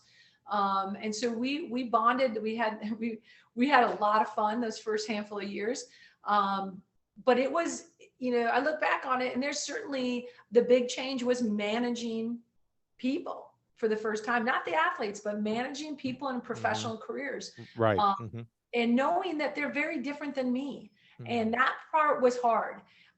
There was just very different motivations, very different experiences that had gotten them to that point, very different work ethics, very different, just everything. And I never knew anything but me and who I would latch onto, because that was my choice to latch onto Vin, you know? So now I have these hires, and I'm like, oh, wow, very different. And we're not any good, you know, we're not any good. The Big Ten, my first outdoor Big Ten, we had a flight from state. The men flew separately. We flew separately. We obviously no chartering or anything like that. We had a flight. Literally, this travel agent booked us to go from State College to Bethlehem, PA. It was a 15-minute flight. Hey, which up and down? I have no idea. I didn't know until I got on the plane, right? And we land in Bethlehem. 12 hours later, we're stuck. And I'm calling, and they didn't let you travel an extra day early at Penn State. So I'm calling Sam Bell, who's the meet director, or not the meet director, the meet referee. And I'm the new kid, right? I've lived through one indoor season and one cross season. And I said, Sam, we are delayed. We are not getting out. The meet starts tomorrow. You need to see if we can start late, because we're going to reconnect in Chicago tomorrow. We're going to get there we were probably about 4 to 5 hours after the meet was starting. Oh, the multi, the hammer, the pole vault, and the 10K. And I had entries in all those events. And I said, you know, blah, blah. He's like, oh, we'll have a coaches meeting, and we'll take a vote to see what we can do. And I'm like, but you have to, like, in my perspective, I'm like, you can't start moving without a team. Like, you have to do it. Right? And it was at Iowa. And so lo and behold, they had a meeting the next morning before we're boarding in. I get this phone call from Sam, and he says, didn't pass. We're starting to meet without you, but we're going to let you catch up when you get here. And I was like, what do you mean catch up? And he's like, well, the multis can do the other events and catch into, you know, like do them back to back and then jump into wherever it is. Hammer thrower probably can have 3 throws and see if they would have made the final. I was like, are you kidding me? And he said, young lady, don't give me that piss and vinegar. It isn't going to help anybody. You did say this was Sam Bell, right? This was Sam Bell. Yeah. I respect the crap out of him, but man, I was like, are you kidding me? So right then and there, my heart was like, I'm going to crush everybody in this conference. And I will, because they voted against it. That's right. Yes, I am, you know, so at the end of the day, that's how I started in the Big Ten. And you have to, at that point, I had not had anybody that didn't like me. And I got in the Big Ten, and I had people voting to start a meet without me. Like, what's going on? And we were terrible. I'm like, I'm not even a threat to anybody. End of the day, that's how it started. And I learned rapidly and quickly that you become a threat and you lose you become different. You become different, and you're seen differently. And I think my first 5 years at Penn State, I learned a lot of how I'm perceived versus never thought about how I was perceived before. Yeah. I learned a lot about how to publicly be acceptable Yeah. and changing my tone when I needed to. And And my bosses there did great with me. yeah, that's an interesting insight there. Because I think about, one of the great things about track as a profession for coaching versus maybe football and baseball, and I'm guessing a little bit since I haven't been a football and a baseball coach on that level, but I was always amazed during my time as a college coach at how open coaches are. Meaning, you call a coach and, hey, I got this question about how to coach a 200-meter runner. The majority of people will respond or help out. My experience with that was with Bush Nader. Bush Nader would answer any email, and I'm talking about answer, not yes or sure, you're doing the right thing. Like it would give real answers. But it's interesting when you talk about what you kind of described there was self-awareness of how you're perceived by others. Like I'll sometimes have a young coach and they're like, yeah, who I'd really love to pick the brain of, Mouse Holloway. And I'm like, oh yeah, great dude, known him forever. We'll talk to anybody. He's just a great guy. And like, oh, I could never. And I was like, well, don't during the meet. Maybe that's a bad idea. I was like, but certainly drop him emails. I was like, I almost guarantee, unless he's busy. I was like I've never seen that guy not talk to people. And that's been my experience with people like you and Vin Lanana, et cetera. But sometimes, and I honestly think a lot of it comes from a place of humbleness, of true humbleness. Like there was a story the other day with the Athletics LLC group, and someone said they took a picture of the back of Mouse's head. That's why I used him as my example. And they sent it to Marissa Chu, now at TCU, and was like, oh my God, there he is. Like they wouldn't go up and talk to him, but they like, oh, look, I get a picture of the back of his head. And it's like, and Mouse was, justifiably, he was like, what is that guy talking? Like, just like, come say hi. Like, what do you mean taking a picture of him?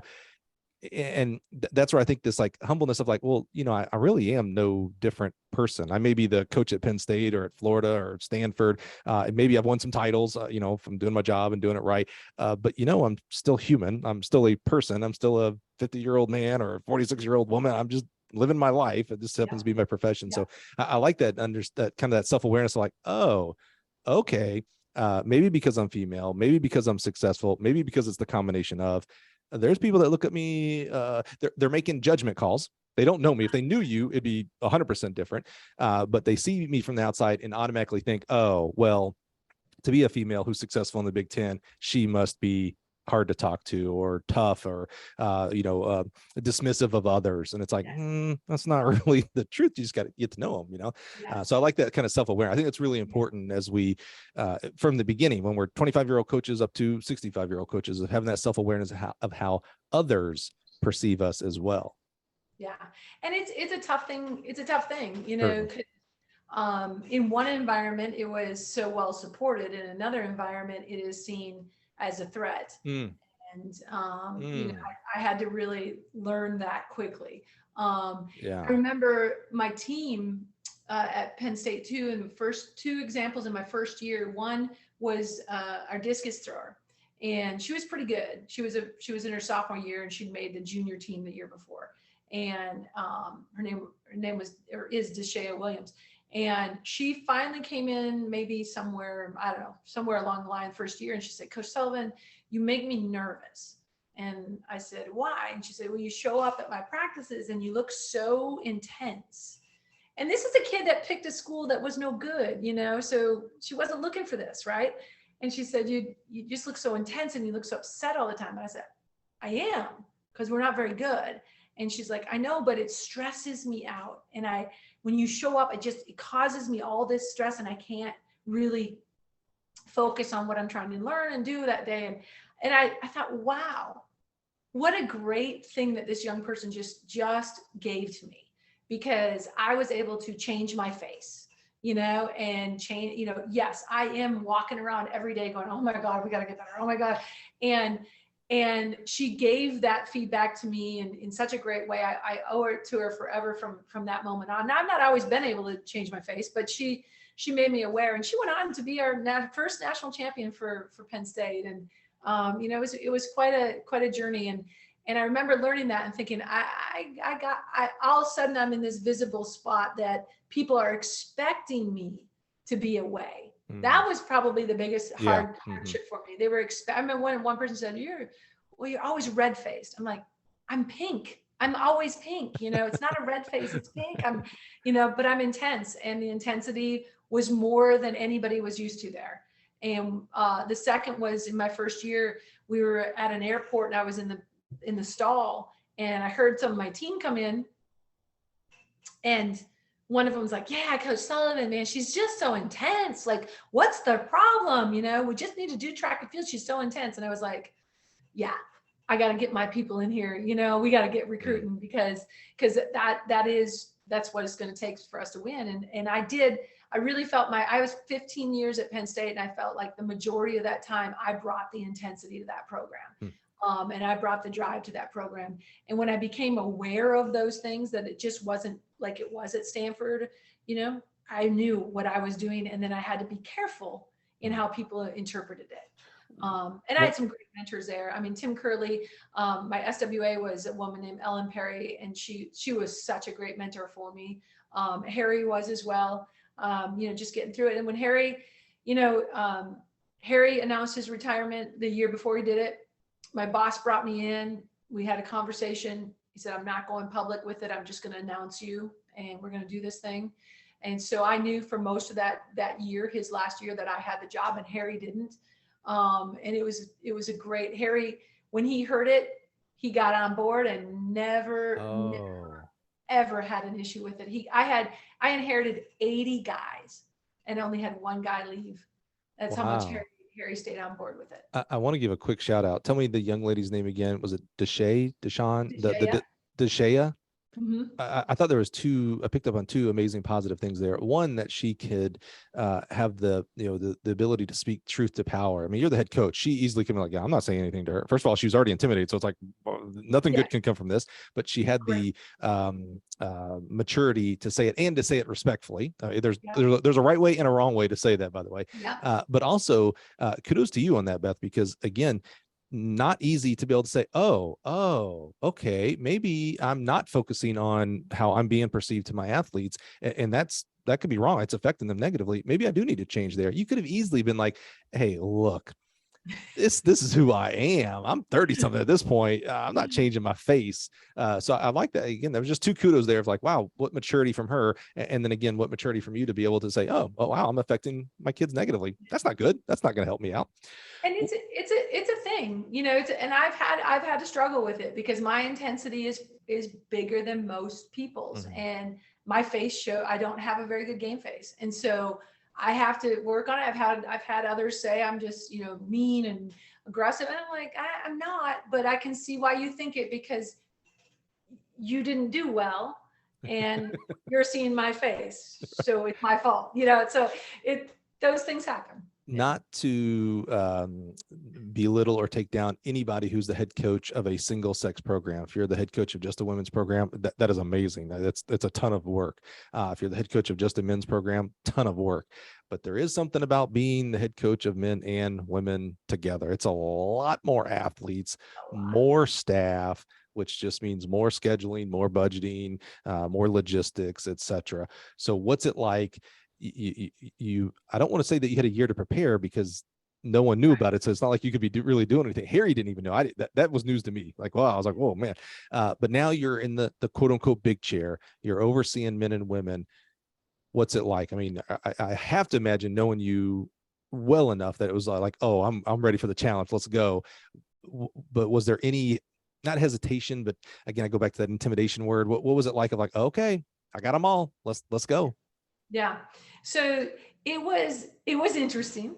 I didn't think twice about it. That's what I wanted to do. Harry was retiring. It was time for change. It was time to combine the program.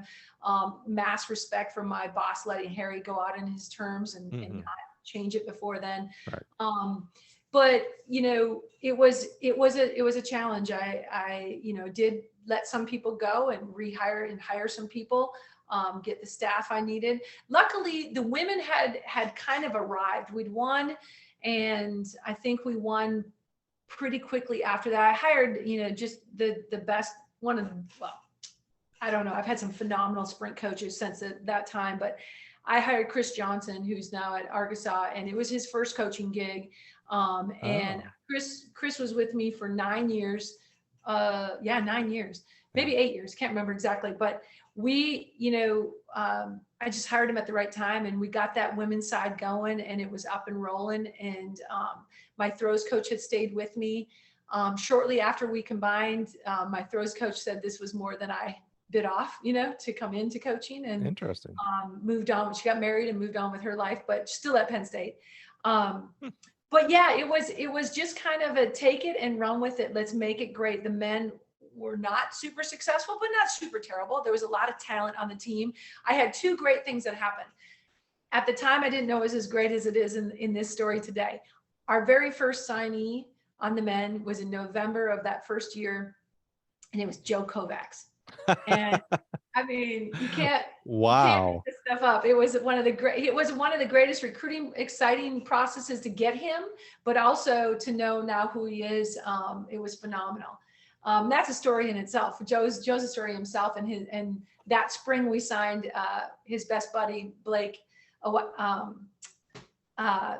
I have a Blake Eaton. I'll say there was two with I remember that. Blake right. Eaton. And it was just two great signees, and Dana was a woman and I was a woman, and we crushed it with these two dudes, and it was awesome. But the second thing was the men's cross country team had not been to the national championship in 19 years. Harry's last 19 years, they hadn't made it. So I was like, let's get this team to nationals. I had a great volunteer coach that ran for Harry and is now the high school coach in State College and just wins everything. But he volunteered with me and knew the guys and could run with the guys. And man, we went to town and had a great volunteer coach. She's now an FBI agent, Kim McGreevy, who ran professionally for a little while and then stayed on. Mm-hmm. We just had a great situation going, but that was my goal. I want to get this men's team. And in my second year, we got them there. So, and it was really super fun because everybody on the team had an Irish name. So it was really a cool theme in the midst of it. And they were Harry's guys. There was no freshman on the team. Well, that's not true. I had one freshman on the team, but it was one of those moments where it's like, okay, like these are the things that turn the dial, move the dial quickly for success. And that's what I picked. I picked a few things like, let's get some high profile guys in events we are traditionally good at Penn State, and then let's get this cross country thing going so the alumni can respect it. Great alumni at Penn State. Greg Fredericks was in town, still in town, backed me up. He's the guy that beat Prefontaine. Okay. Phenomenal dude. Backed me up, and many others did too. And it just worked. It just worked, and we were able to make that transition without really any trouble. And then I eventually hired all the right people. Yeah, that's what I was going to pivot to, because we've talked a lot about recruiting, and that's part of the lifeblood of coaching. But you mentioned hiring someone like Chris Johnson, in his first year, and you have in both staffs throughout your time at Penn State and your time at University of Tennessee hired, just phenomenal coaches. What was it? And, Chris Johnson, now the head coach in waiting at Arkansas, he's pretty good. I think he had a decent little quarter hurdler this year, plus a whole bunch of others. So there's talent identification for recruiting, not necessarily specifically to Chris, since you talked about that being his first job, but in that vein of talent identification of coaches, what do you look for as a head coach who has looked over hundreds of resumes, hundreds of interviews of other male, female, throws coach, other distance coaches, etc.? What do you look for when you're hiring? There's an assistant coach out there right now that just, I want to go from, I'll use my alma mater, Troy University to Mississippi State. What do head coaches look for? What do I got to do besides, because I think it's table stakes, you got to be able to coach. Let's just put that on the side. I think you have to have that. What do you, as a successful director of track and field who's hired many, many great people, what do you look for? What's your talent identification for assistant coaches? Well, I've had a lot of assistant coaches, and I've had a lot of coaches that it hasn't worked that well with. And I made some mistakes at Penn State, especially there. And You live through those, but I think eventually I needed people that understood, just like Vin set me down and said, I have a vision. This is what I want. That's the first thing. Like, can you see what I'm seeing? Like, do you want this too? So I think it's a combination of people that match me, that I can trust, and that they can trust me, and they match my intensity. Don't have to agree with me. Never have I had 100% agreement, but that match me. Doesn't have to be the flash in the pan, although I've had a lot of coaches with a huge amount of success, but they have to match me. Made a couple mistakes, and literally the mistakes I made, my husband said, don't hire that person. And I did, and so I think people that know you well, you should get their insight, whether that's your assistant coaches, whether that's your boss or your spouse. I think get them involved, because ultimately they're going to be people that can read it a little differently than you are reading it. But they have to match you. They just have to match you. As I moved to Tennessee from Penn State, I asked every single assistant coach I hired here, can you work for me? Because it's a different target than just SEC.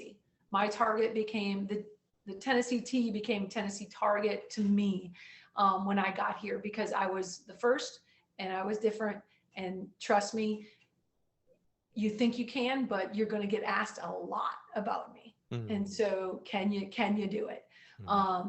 So those are the kinds of things that it really shifted through my time from starting young at Penn State and taking on the women's and just wanting to win the SEC or the Big Ten title, having all the slogans of Big Ten time and all that stuff, getting it going, having the rah, getting the kids, all that, to, wow, now I'm managing, 5 assistants, volunteer coaches. My husband was, started volunteering with me at Stanford and then has ever since. Trainers, all the other peripherals that came on board, right? The academic centers come into play now. The, nutritionists start to come into play now. It's all 2000 and all these new positions that have impact. And currently at this moment in time, the most impact on your environment as a team than I've ever seen before. But at that time, those things were all new. So I had to have relationships with academics. I had to have, not the teachers, but the academic service center and their ambitions and their goals, the trainers and how they impact, your kids. And I'm hiring my own trainers. So picking the right people for that, it becomes a much more management skill that I was not perfect at, and still, claim to not be perfect at. I don't know if anybody can be. Every head coach has their stories, but I enjoyed it. I really enjoyed it. So we're doing a lot of Mythbusters today. So I'm going to throw another Mythbuster at you.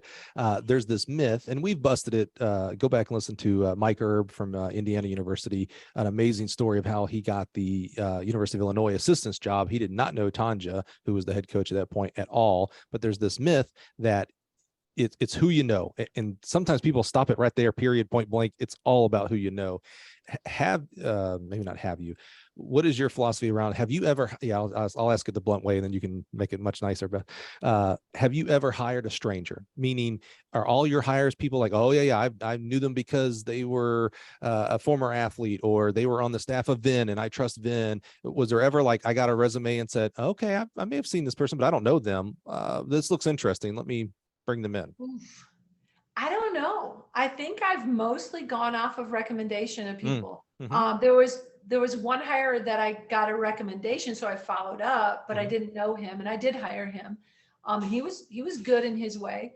But that's a stranger then. So it's not someone you knew. It was a recommendation. So there was a connection there, but you didn't necessarily know the person. Didn't know him. Yeah. Okay. Didn't know Chris. I had talked to Chris's brother a year before, Boogie. It didn't work out. And then I talked to Chris. But Lonnie was at Arkansas, and Chris was, I think, a volunteer there for a semester or two or something like that. So got to know him through that. But yeah, no, I think I've kind of always known people. There was a few people that I tried to hire that I ended up hiring here, that I tried to hire at Penn State, but didn't work. There was, like with Chris Johnson, one thing that really sold me was his wife. I remember being at the NCAA championships at Arkansas, and Gigi Miller was her name. She was a triple jumper for Arkansas. And I watched this athlete on the runway command the whole entire track and go and win the national championship. I thought, wow, what a rock star woman this is. And then I think she anchored their 4x4 or whatever. And I thought, that had just a spark in this woman. When I interviewed Chris, he said, well, I'm engaged. And I said, oh, who you marrying? He said, Gigi Miller. I'm like, you got a job. Like, you're going to bring her, you know? So like, I was more enamored with Gigi than anything. She became a world-class heptathlete, you know? So, and Chris was her coach. And, you know, so we just had a great connection all the way through. But I'm trying to think of if I didn't know anybody and I hired, I didn't really know Coach Gondak when I hired him. And now he's, you know, the director at Penn State. He's done a great job. But when I got to Tennessee, I hired people I knew. It was critical for me. So real quick, let me do a pause with you, Beth, here. We're getting close to our schedule time. Are you okay with time? Let's be respectful. Are you good? Okay. Or do we can continue on? We don't need to wrap up at this point. No, I'm good. Time-wise, I'm good. So. Okay, good. Perfect. So great transition here. You know, you're doing an amazing job at Penn State. I still remember either at the 08 or 12, it was Olympic trials. I saw you in the, we were at the coaches area or whatever. And I didn't really know you all that well, but I went up and kind of introduced myself and I was like, hey, you know, Beth, something I'm just so impressed with, like, you've kept a staff together. Like, that just doesn't happen. Everybody's moving. And I think at that point, one of your coaches was already leaving, because you remember you tell me the story afterwards and you're like, yeah, in my head, I was like, oh man, this guy, we already got one leaving. And then this guy, and then like within a year, you know, other guys and gals had moved on. And I was like, I think I cursed her. I was like, man, I was telling her how impressed I was. And then it's a completely different change. But you're very successful at Penn State. You know, kids are going to nationals, your Big Ten titles. It's just a great culture there. Certainly people from the outside are looking at what you're doing there at Penn State. This isn't just another Big Ten program. This is like, you want to do some things right, go look at what they're doing. Why move on? Why go to Tennessee? Now, I'm a SEC homer. So to me, it makes all the sense in the world, because I grew up in the South. So it's like, man, you know, those guys that get criticized because they say the SEC is the best at no matter what sport, like tennis. We must have like all the national titles at SEC. Football, of course, there's two teams in the national playoffs. It should be all four, to be real frank with you, if it's SEC, right? Why for you? What was was there a challenge? Was it just time? You know, sometimes it's, you know, we just need a change at a point in our career. What was the reason of starting to look elsewhere and then landing at Tennessee? Well, I tell you, in 2010, my husband and I said, let's make some decisions. And our decision was to stay at Penn State. We went and bought a great house on 5 acres of land in the country, and loved it. And it was what we wanted to do and saw ourselves growing old. The drama hit, the Penn State drama hit. Oh, sure. 11 and 12. And, you know, the fall of 2011 and then into 12. And quite frankly, you know, I don't get into any opinion on it. I don't have those conversations anymore, but from being a head coach that was extremely successful and having, you know, the goal in the Big Ten is the Big Ten. We had stretched beyond and gotten 2 trophies at the national championships. At that time, I don't know the stats anymore with the Big Ten, but at that time, Michigan women had done it. Now we'd done it, you know, and that was it. I think those were the 4 trophies in track for women. And I don't know if the men even had that many in the current era. So we, you know, we were dead set on staying, dead set in love. We felt we had the Camelot years there. It was a wonderful place, and it changed instantly. It's still hard to talk about because it just changed so much. So it was time. We lived it. We stuck in. We were troopers. But when you get, you know, that was kind of the fall of 11, all of 12. It consumed us in 12. You get to the other side of it. And in 14, we won the women's indoor and the women's outdoor Big Ten. And my dad said, man, we watched you on TV. We watched you win, and you just didn't have the same reaction. Oh, and this is your dad. This is my dad. I mean, you know? who knows you better than Dad? Yeah, nobody knows me better. It's my 9th Big Ten title. My men were really good. We went on to nationals, had a good year. But I was like, you know, it's not the same. I wasn't winning for the people I came to win for. And we hadn't, quite honestly, so much drama that ran so deep. They really weren't able to take care of us very well as coaches. I was strong. I was tired. I was tired of defending Penn State, a place that I, was bleeding blue. Right. So it was, it was just kind of that. And I remember saying to Jim after that, like, and then lo and behold, I don't know if she saw the same track meet or saw my interview or what, or had the same instinct, but Tennessee called me, and Donna Thomas was the senior woman administrator and associate head AD. And she called and literally, it was a funny conversation. I had stopped answering my office phone because you're on cell phone all the time. Oh yeah. So I never was answering my office phone. It was June, and my phone rang and I answered it. And it was bizarre. I was even like, wow, I picked up my phone. Yeah. And she's like, I'm calling from the University of Tennessee. I want to know if you have an interest in our position. And I was like, for who? Like I was assuming she was asking me for reference, for someone else. And oh, that's funny. yeah, it was a powerful moment, because I realized when I got done with the phone call how I hadn't been looked at by anybody. And wait, that really surprises me. Not a single job offer. Because it's not like Tennessee was the first opportunity that came open during this time frame of success. Wow. Okay. Yeah. All right. And it was interesting to me because I hadn't thought about it. When she's like, no, I'm calling about you. And I'm like, yeah, she should be. I've done a lot, like, you're right. You are calling for me. And it's all, life is all about timing, opportunity and timing, and making those decisions in those moments. Tennessee's the only SEC school at that time I would have looked at, because I'm not a deep South person.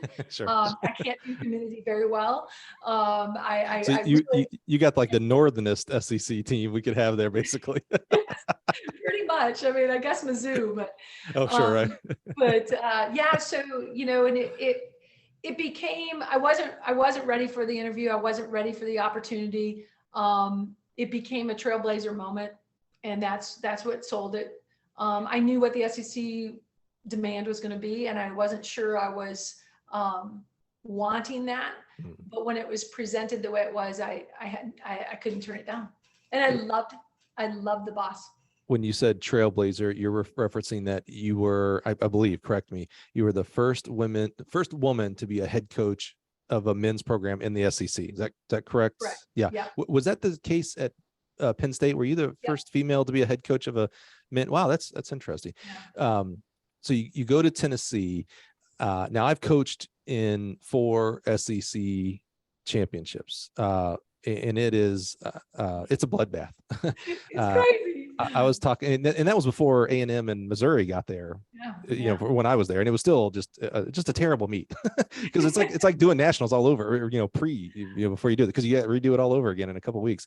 And then they added Texas A&M and Missouri. That makes it worse. And now they're going to add OU in Texas. I'd never want to coach at that conference meet.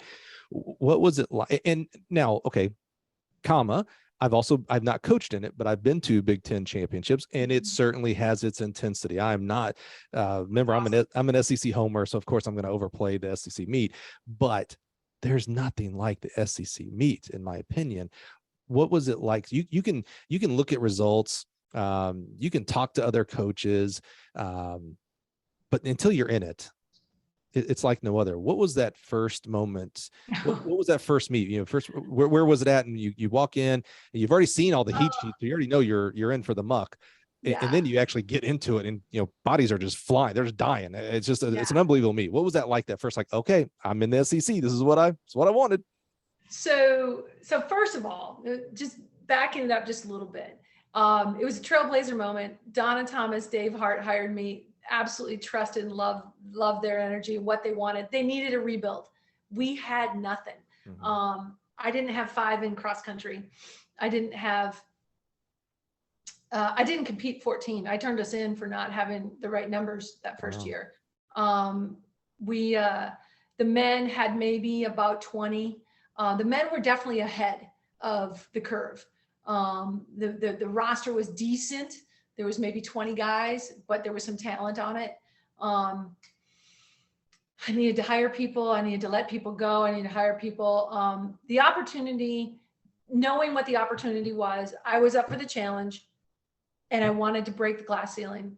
And I knew it was going to be hard. And I knew it was the SEC. I knew all these things, but I said, if not now, when? So we did it. My first experience, I can't even really remember cross country or the indoor. I just remember the outdoor meet was at Mississippi State. Oh yeah. Okay. I I was had- there then. Yeah. Okay. Okay. Yeah, I had 8 women. We had 8 women on the trip. That's all I brought to the Oof. SEC championship. And I asked Donna, my sport admin at the time, if I could sit on the bus the last day. I said, I don't want to see this. We are terrible. I just want to be on the bus. And she wouldn't let me. Good and for then her. it's good. And I do think I coined this phrase, but it may have been someone else before or after, whatever. But I do remember having lunch at the coaches grabbing lunch. And I said, someone asked, how's your first SEC? I said, well, I came to a conference meet and a Diamond League meet broke out. So, Yes, I love that. That is exactly it. Oh my goodness. exactly. You're like, oh my goodness, and I think I lucked out with, I had a great hire in Tim Hall, and we had a great freshman in Christian Coleman, a great kid, my first signee, Coleman and Nathan Strother were freshmen, getting their doors blown a little bit. I inherited Chelsea Blas, but we call her Blaze and Blaze, and she's still in the top 15 all-time 10K times for me. So she had a little bit of talent that first year and scored in the 5K. Fee Brown ended up being a great one for us. Took a little bit more time for her, but we were on slim pickings. But you know what we did? The goal for the directive I was given by the bosses that hired me, that I agreed to, was to rebuild. They needed numbers. We didn't have 14 women. They needed numbers. They needed to get the program back to national presence. It wasn't a national championship. It was a national presence. Yeah, that's a good, I like that terminology, the present. You're right. You got to take ladder steps anyway. So yeah, yes. I like that they were actually smart and not just, hey, we hired you, go win a national title. It's like, man, we even got 14. What are we doing here? The national presence. Got it. Get the academic. At that point, the men's team in record had not, maybe previous years, way back when, never had a 3.0 GPA. Wow. Their APRs were so low. So we had a lot of work to do. I had to hire pretty good people. I kept John Newell and he stayed with me all the way through till this year, and so we had a huge task and we had to put our head down and go to work and take our lumps. And we did. Christian Coleman, Nathan Strother, Cam Brown, who was a great hammer and weight thrower for us, Cassie Werman, Tavis Bailey, all these kids were on the team when I got there, but they hadn't been achieving. We turned up the juice and we got going. And we hit hard and fast, and especially on the men. But 2 years later in 16, we were, trophying at the NCAAs. The women were 6th or 7th at the NCAAs. We got a lot from it. We created the winning environment. We got going, which led to change. Christian was able to, we could tell his junior year what he was going to do. And so I think did one of the very first real marketing promos for a young person. We did the 40-yard dash. Oh, that's right. It was my idea and he crushed it. He did. Yeah. It took off, it took him to the exposure level that people weren't used to. And this is just a few years back, but we did it. Yeah. And, so he, clearly was in line to sign one of the best contracts coming out. And people are still talking about that. That was, there's a whole different topic on what we need to do for track and field and marketing and things like that. But that was unique, at least unique in the sense of like you had a high profile kid and what he ended up running with it. Like that was really interesting. Yeah, it was my idea. Of course, my spring coach Hall at the time was like, well, we can't do it before nationals. And I'm like, no, we can't do it before nationals.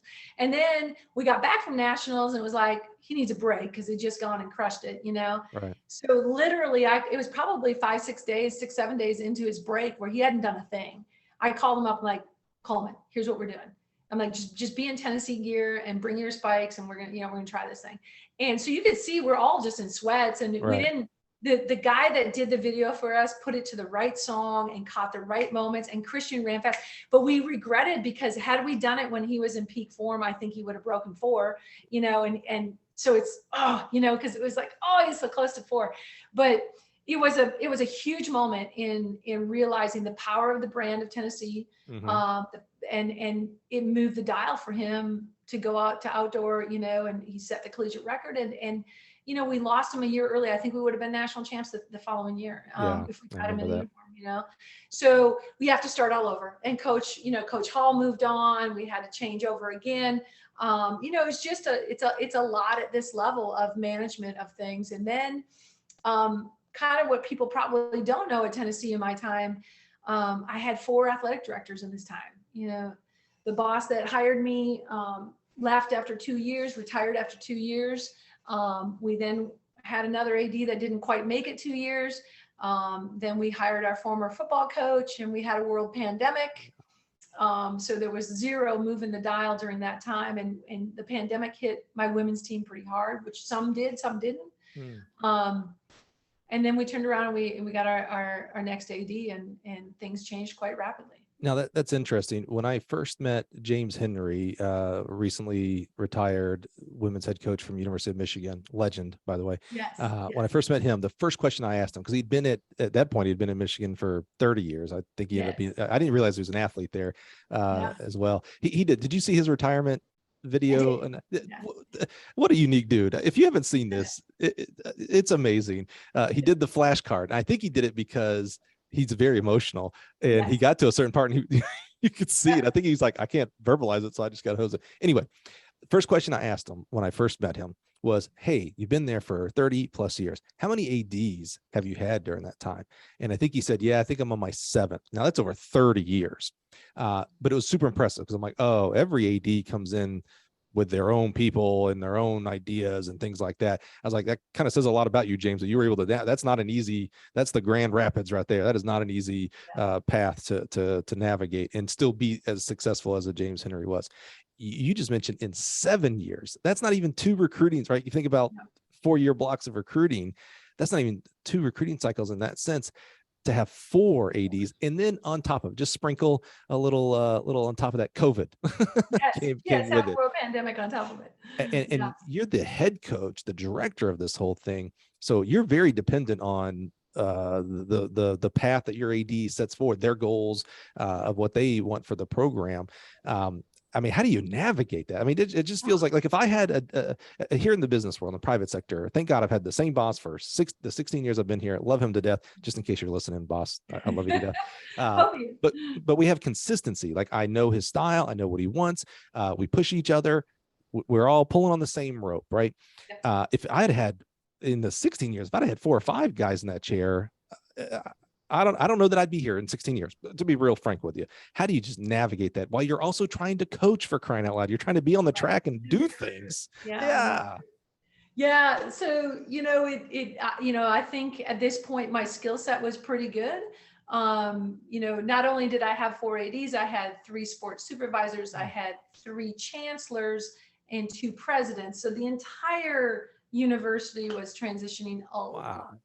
It was exhausting, quite frankly. I look now, I've had, a month or so since I left Tennessee, and it looked back, and it was exhausting, and it was frustrating. I felt like the initial energy for track and field,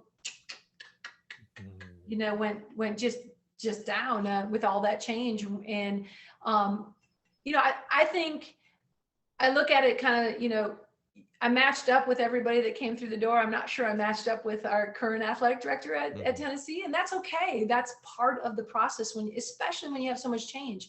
But at the same time, I've had the most success at Tennessee in a decade. I have three national trophies, which is, I believe, the most any coach has had in 10 years at Tennessee. But it just didn't work, and I think that's the fact of what people need to understand about any profession. But if we're specifically talking about track and field, at the highest level of our game, because there's no argument that the SEC is the highest level of our game. That's That, right. yeah, 100%. I will always be a fan.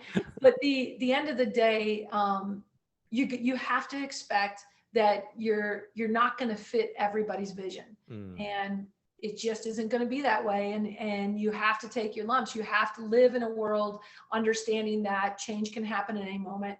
And you didn't do anything wrong.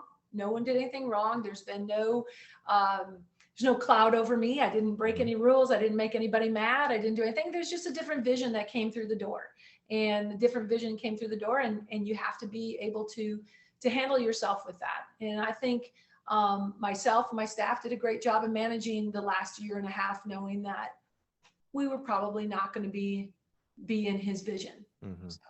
I'm reminded of, the callback, go back to Joey Haynes, and you're in there and you're like, I'm not getting this job, but I'm going to be myself.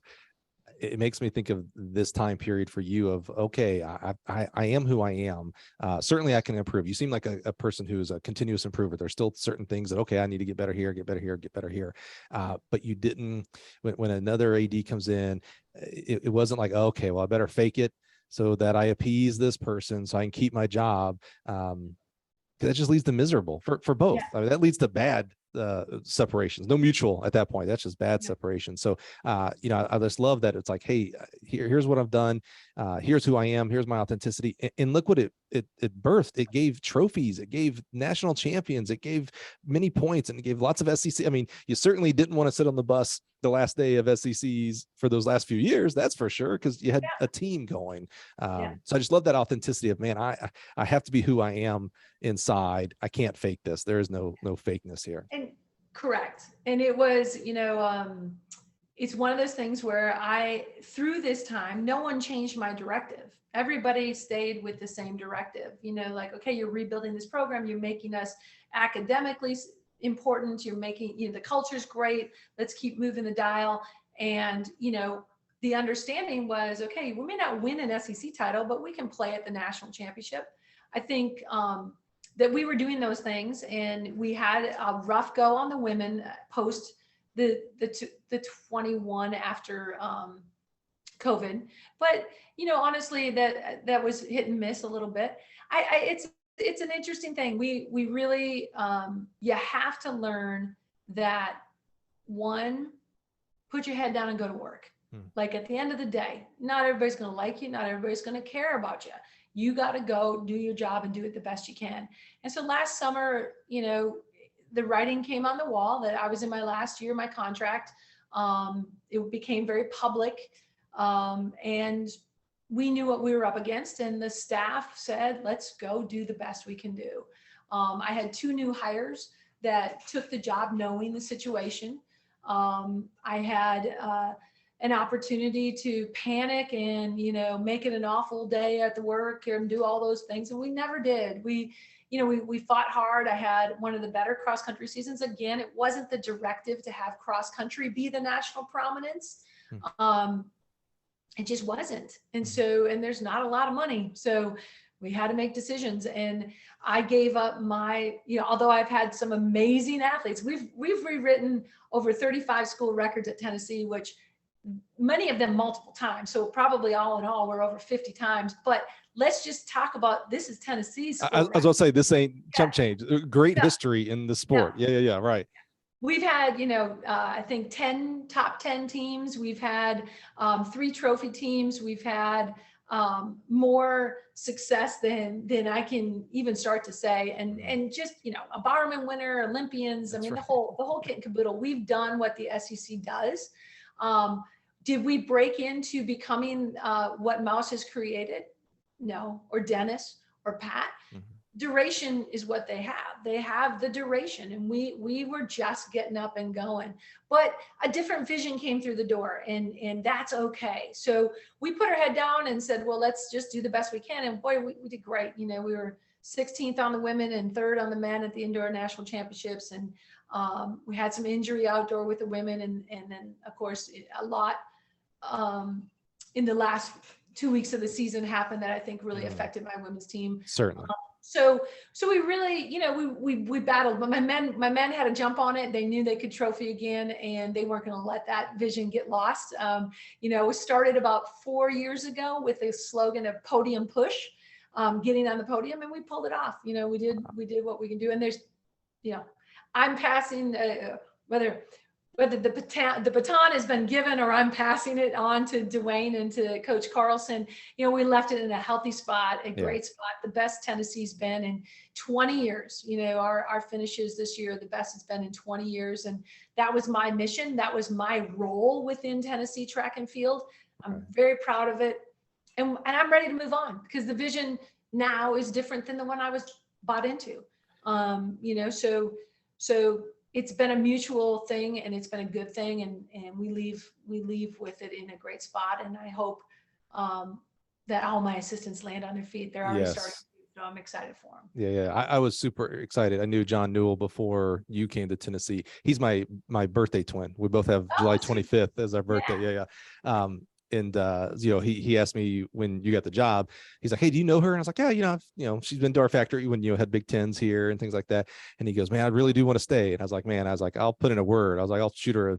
Probably had your cell phone. I was like, "I'll shoot her a text, man." But you know how these things go. I was like, "But she'd be smart to keep you." And I was so happy when you did to that. But as we start to wrap up to here today, it's a great transition. People they already know who you are. Half the people who listened today to this episode knew who you were because of the name, and you've had an amazing career, and you continue to have an amazing career. Another half have just learned who you are, and maybe was like, "Oh, that's who Beth." Okay, I've kind of heard, or I knew Tennessee had a coaching change or whatnot. The world really wants to know, because you had an amazing career up to this point. If you stopped today, it's a Hall of Fame career. It's a Hall of Fame career. The world wants to know, is this it? Are we done? Are you going to move into, we haven't even talked about, and I kind of do want to talk about it before we actually stop recording, your work with women's coaching. I know you were heavily involved in the USTFCCA women's program with Rhonda, Kathleen, and other people. Diane, I think, was involved. And I think that's just an amazing program that we need to continue to grow, and has grown phenomenally, the mentorship program. So I definitely do want to talk about that. Is that where you're going? Is that today's path, or is the flame for coaching still there? Still beating, yeah. So a handful of things. It's a great question. I will take a moment just to say that I think my time here, I always joke that the T for Tennessee was a target on my back, because it was the first, and I am very, very proud of that, because to this moment, there's 3 more women sitting at the table in the SEC. Yes. I am just absolutely thrilled with how that has played out, and those women are doing a great job and will continue to do a great job. And I feel like sometimes you have to get out of your comfort zone. You have to get out of maybe what is safe, and you've got it down, and take some chances. And this chance has been nothing but great for me. I've absolutely feel like we've powered down and done a great job. And even though I got let go at the top of some pinnacle of my career. It's my 8th national trophy. And the way that my team honored me at the national championship was probably one of, if not the best moments in my career. And I had a year to prepare that this probably was going to be my last year. And I went every day and decided, what do I want? What do I want? What do Jim and I want? And quite frankly, I want to coach. I think I have a lot to offer, and yet I'm going to be very selective on this next step. It's not okay, what's open, let's apply. It's been a career that has, due to just moving from different places and having to go where I've chosen to go, or we've chosen to go, it hasn't been around family. So this next decision, if there's an opportunity to be around family, that's going to influence it, I believe. And if the right thing doesn't come open, which you know how it is right now, what's open now, and by the end of July, it'll be set for the next year, So we're enjoying some downtime, well-earned downtime. Good. Yes. And being selective and taking the summer to see where it goes. If I land, my husband is continuing to just support me and what I want to do. And if we land on our feet in a coaching gig, you'll see it coming, and it'll be fun. If I don't, then I do think I have a lot to give to our sport still, and I want to. I think I have, in my recruiting spiel these last 5 or 6 years, I've said to the parents, It's much more important to me to, I look at everybody on my roster as a scholar in what they're doing academically, as a champion in what they're doing athletically, and as a leader. And that third piece has become more and more important to me because I think our world needs good leaders. And I have one of the best opportunities to impact people in that. Our young people, our coaches have that opportunity. So if there's a way for me to impact, maybe it's not the college age kids anymore, maybe it's the coaches. Maybe it's people that are outside of their comfort zone, and how do you get comfortable within it? I really believe, I gave a great quote card to one of my athletes one time that said, the world begins outside your comfort zone, at the end of your comfort zone. And I believe that. And how do you get comfortable enough and confident enough to do that? So yeah, there'll be something out there. If it's not in the right coaching position, I'm not doing it just to do it, then it will be impacting our coaches. I hope I can find a way to do that. Yeah, I know representation matters. I love that you talked about the 3 women who are leading SEC programs now, Connie, Althea, and Carol. 3, by the way, just standout people, whether they're coaches or not. They're just amazing people. But I think, I know representation matters. So I think part of your legacy beyond 8 trophies at nationals is amazing. I was ribbon mouse. I was like, a lot of coaches will go through their career and they'll never win 3 trophies. You just did it in 1 year, man. You're making it look too easy. 3 national titles, by the way, not just 3 trophies. Amazing. It's fairy tale. Someone write a book about this season, because there's a lot of specialness. But so coaching wise, it's almost like I put that on the shelf, because it's like, oh, I mean, that's, again, Hall of Fame coach, bar none right now. But your legacy goes from a half passive, half active.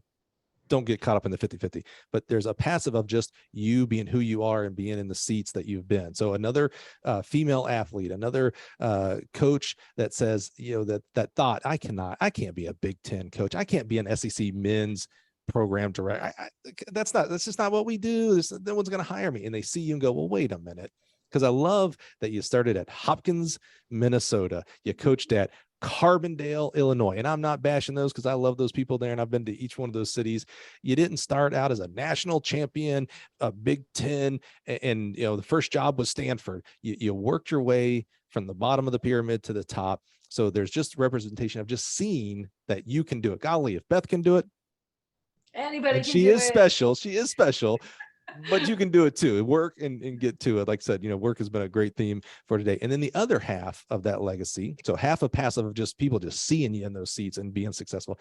The other half is the work that you've done, the leadership that you've shown. Can you talk a little bit about specifically with the USTFCA, with that women's program and mentorship program, some of the things you've done there? Because I think those are just, Rhonda and I have had lots of conversations about it. I'm just a huge fan of that, because I think that it's diversity is good. So I love when there's more women involved and more minorities involved. And so talk to us a little bit about that program and kind of how did it start and where it is today? Yeah. So it's funny, because I don't remember, Kathleen and I were talking about this. We don't really remember how it started, whether it came from Sam or it came from us. But definitely in the early days, before Rhonda really took it on. Rhonda's grown it to be something amazing, but I got it on the agenda at the convention to be, a luncheon, a panel. We did a couple of years of just some panels of coaches. Right. Then Sam brought in, I remember, a couple of speakers, and it grew a little bit longer than just a couple hours. And so in the beginning days, that was all myself and Kathleen and really putting it together on the agenda. And it was awesome. And then Rhonda, at some point I probably said, I can't do it anymore. But Rhonda took it on, and it has grown into something just with the mentorship program, and all of it's just got a life of its own right now. So very proud of those kinds of things. And I think that there's room for those things to go beyond just a half a day or a day at the convention. I think what I'm hearing from a lot of women in coaching is, how do I maneuver these things? How do I let the water continue to flow without damming it up and causing a problem? And I think it's very, very real. It's still very real. And so I would love to have that impact, to find ways where maybe it's more of a, not just women in track and field, but women in coaching, women in the sporting world, of bringing together great people that have great impact and can help other people lead through the impact as well. Because it's about leadership, and it's about people and leadership, and teaching those leadership skills to be effective. And that's really a legacy I would like to continue with. And whether that's in a continuation of coaching, or just doing it because that's what I'm going to end up doing. But right now it's all thought provoking and yet necessary within the sport. Yeah. I think it's great for our sport that track people get into administration. And I think it's great for our representation of female coaches in the coaching ranks that we have females that are in administration as well. The people that are making the decisions that are affecting our sport, the people that are making the decisions of who we hire in this profession. So I think that's extremely important. And who knows, Beth, maybe that's your next role. Maybe it's an administration role. Maybe it's you're an organizer. You're an organizer. Yeah, never know. Yeah. Beth, you've been a champion, you are a champion, and your future continues to be written as a champion. I'm just so thankful for you to be here today. It was for everybody who's listening and knows the situation over this past year and a half. You had every excuse. I want to make sure everybody knows this. Beth had every excuse not to be on the podcast today. 100%. In fact, we had the setup before everything went down, and after it went down, she reached out to me and said, "Hey, we still on?" And I was like, because I was like, oh yeah, she ain't gonna want to talk to me, for maybe obvious reasons. But I think that is just another kind of Lego piece, if you will, of the type of person you are, the leadership you are, the humbleness that you have. And just, boy, I just keep going back to that word leader, just that pure capital L leadership of showing up, whether it's a good day, a bad day, someone likes me, someone doesn't like me, the job has to get done. I have to lead young people as a coach in a positive manner. And you have done that and will continue to do that. And I'm just so thankful for your time. It's the most valuable thing you can give me. And I'm just so grateful for you. And one thing, I think I was starting with this comment, I will, anybody that made it all the way to the end of this podcast, you deserve an A+. I mean, that's awesome. But I would be remiss not to take at least one social media attempt at thanking my colleagues. Yes. Yeah, it's been amazing. It's not been an easy time, but I have no shame. My staff has no shame. We are very proud of everything we've done, and we wish the best for Tennessee as we move forward. But the people that I have known over this long time in this sport, and the amount of support people showed, it was amazing. It was just absolutely amazing. I heard from people I hadn't heard from in years, and the amount of support, made me just, there wasn't a need to feel like I tripped up. It was just more of propelling me forward. And the women that supported me were outstanding. The guys out there that just want me to get back in the saddle and beat people, I love it. I just love the energy. I love everybody. And I'm so grateful for a full career, a full lifetime of knowing great people that are doing great stuff. So, and of course, the student athletes. Well, I love documenting people's journeys. And what's amazing is, even though we're at the end of the podcast, the story continues to be written. I can't wait to see what's next. I can't wait to hear and feel and see the impact that you're going to continue to make, Beth. You're a game changer. And I'm just so thankful for that. So thank you so much for being here today. You're awesome, Mike. I appreciate you. It's empowering to talk to you. Really good. Appreciate that. Have an awesome day. Yep, you too.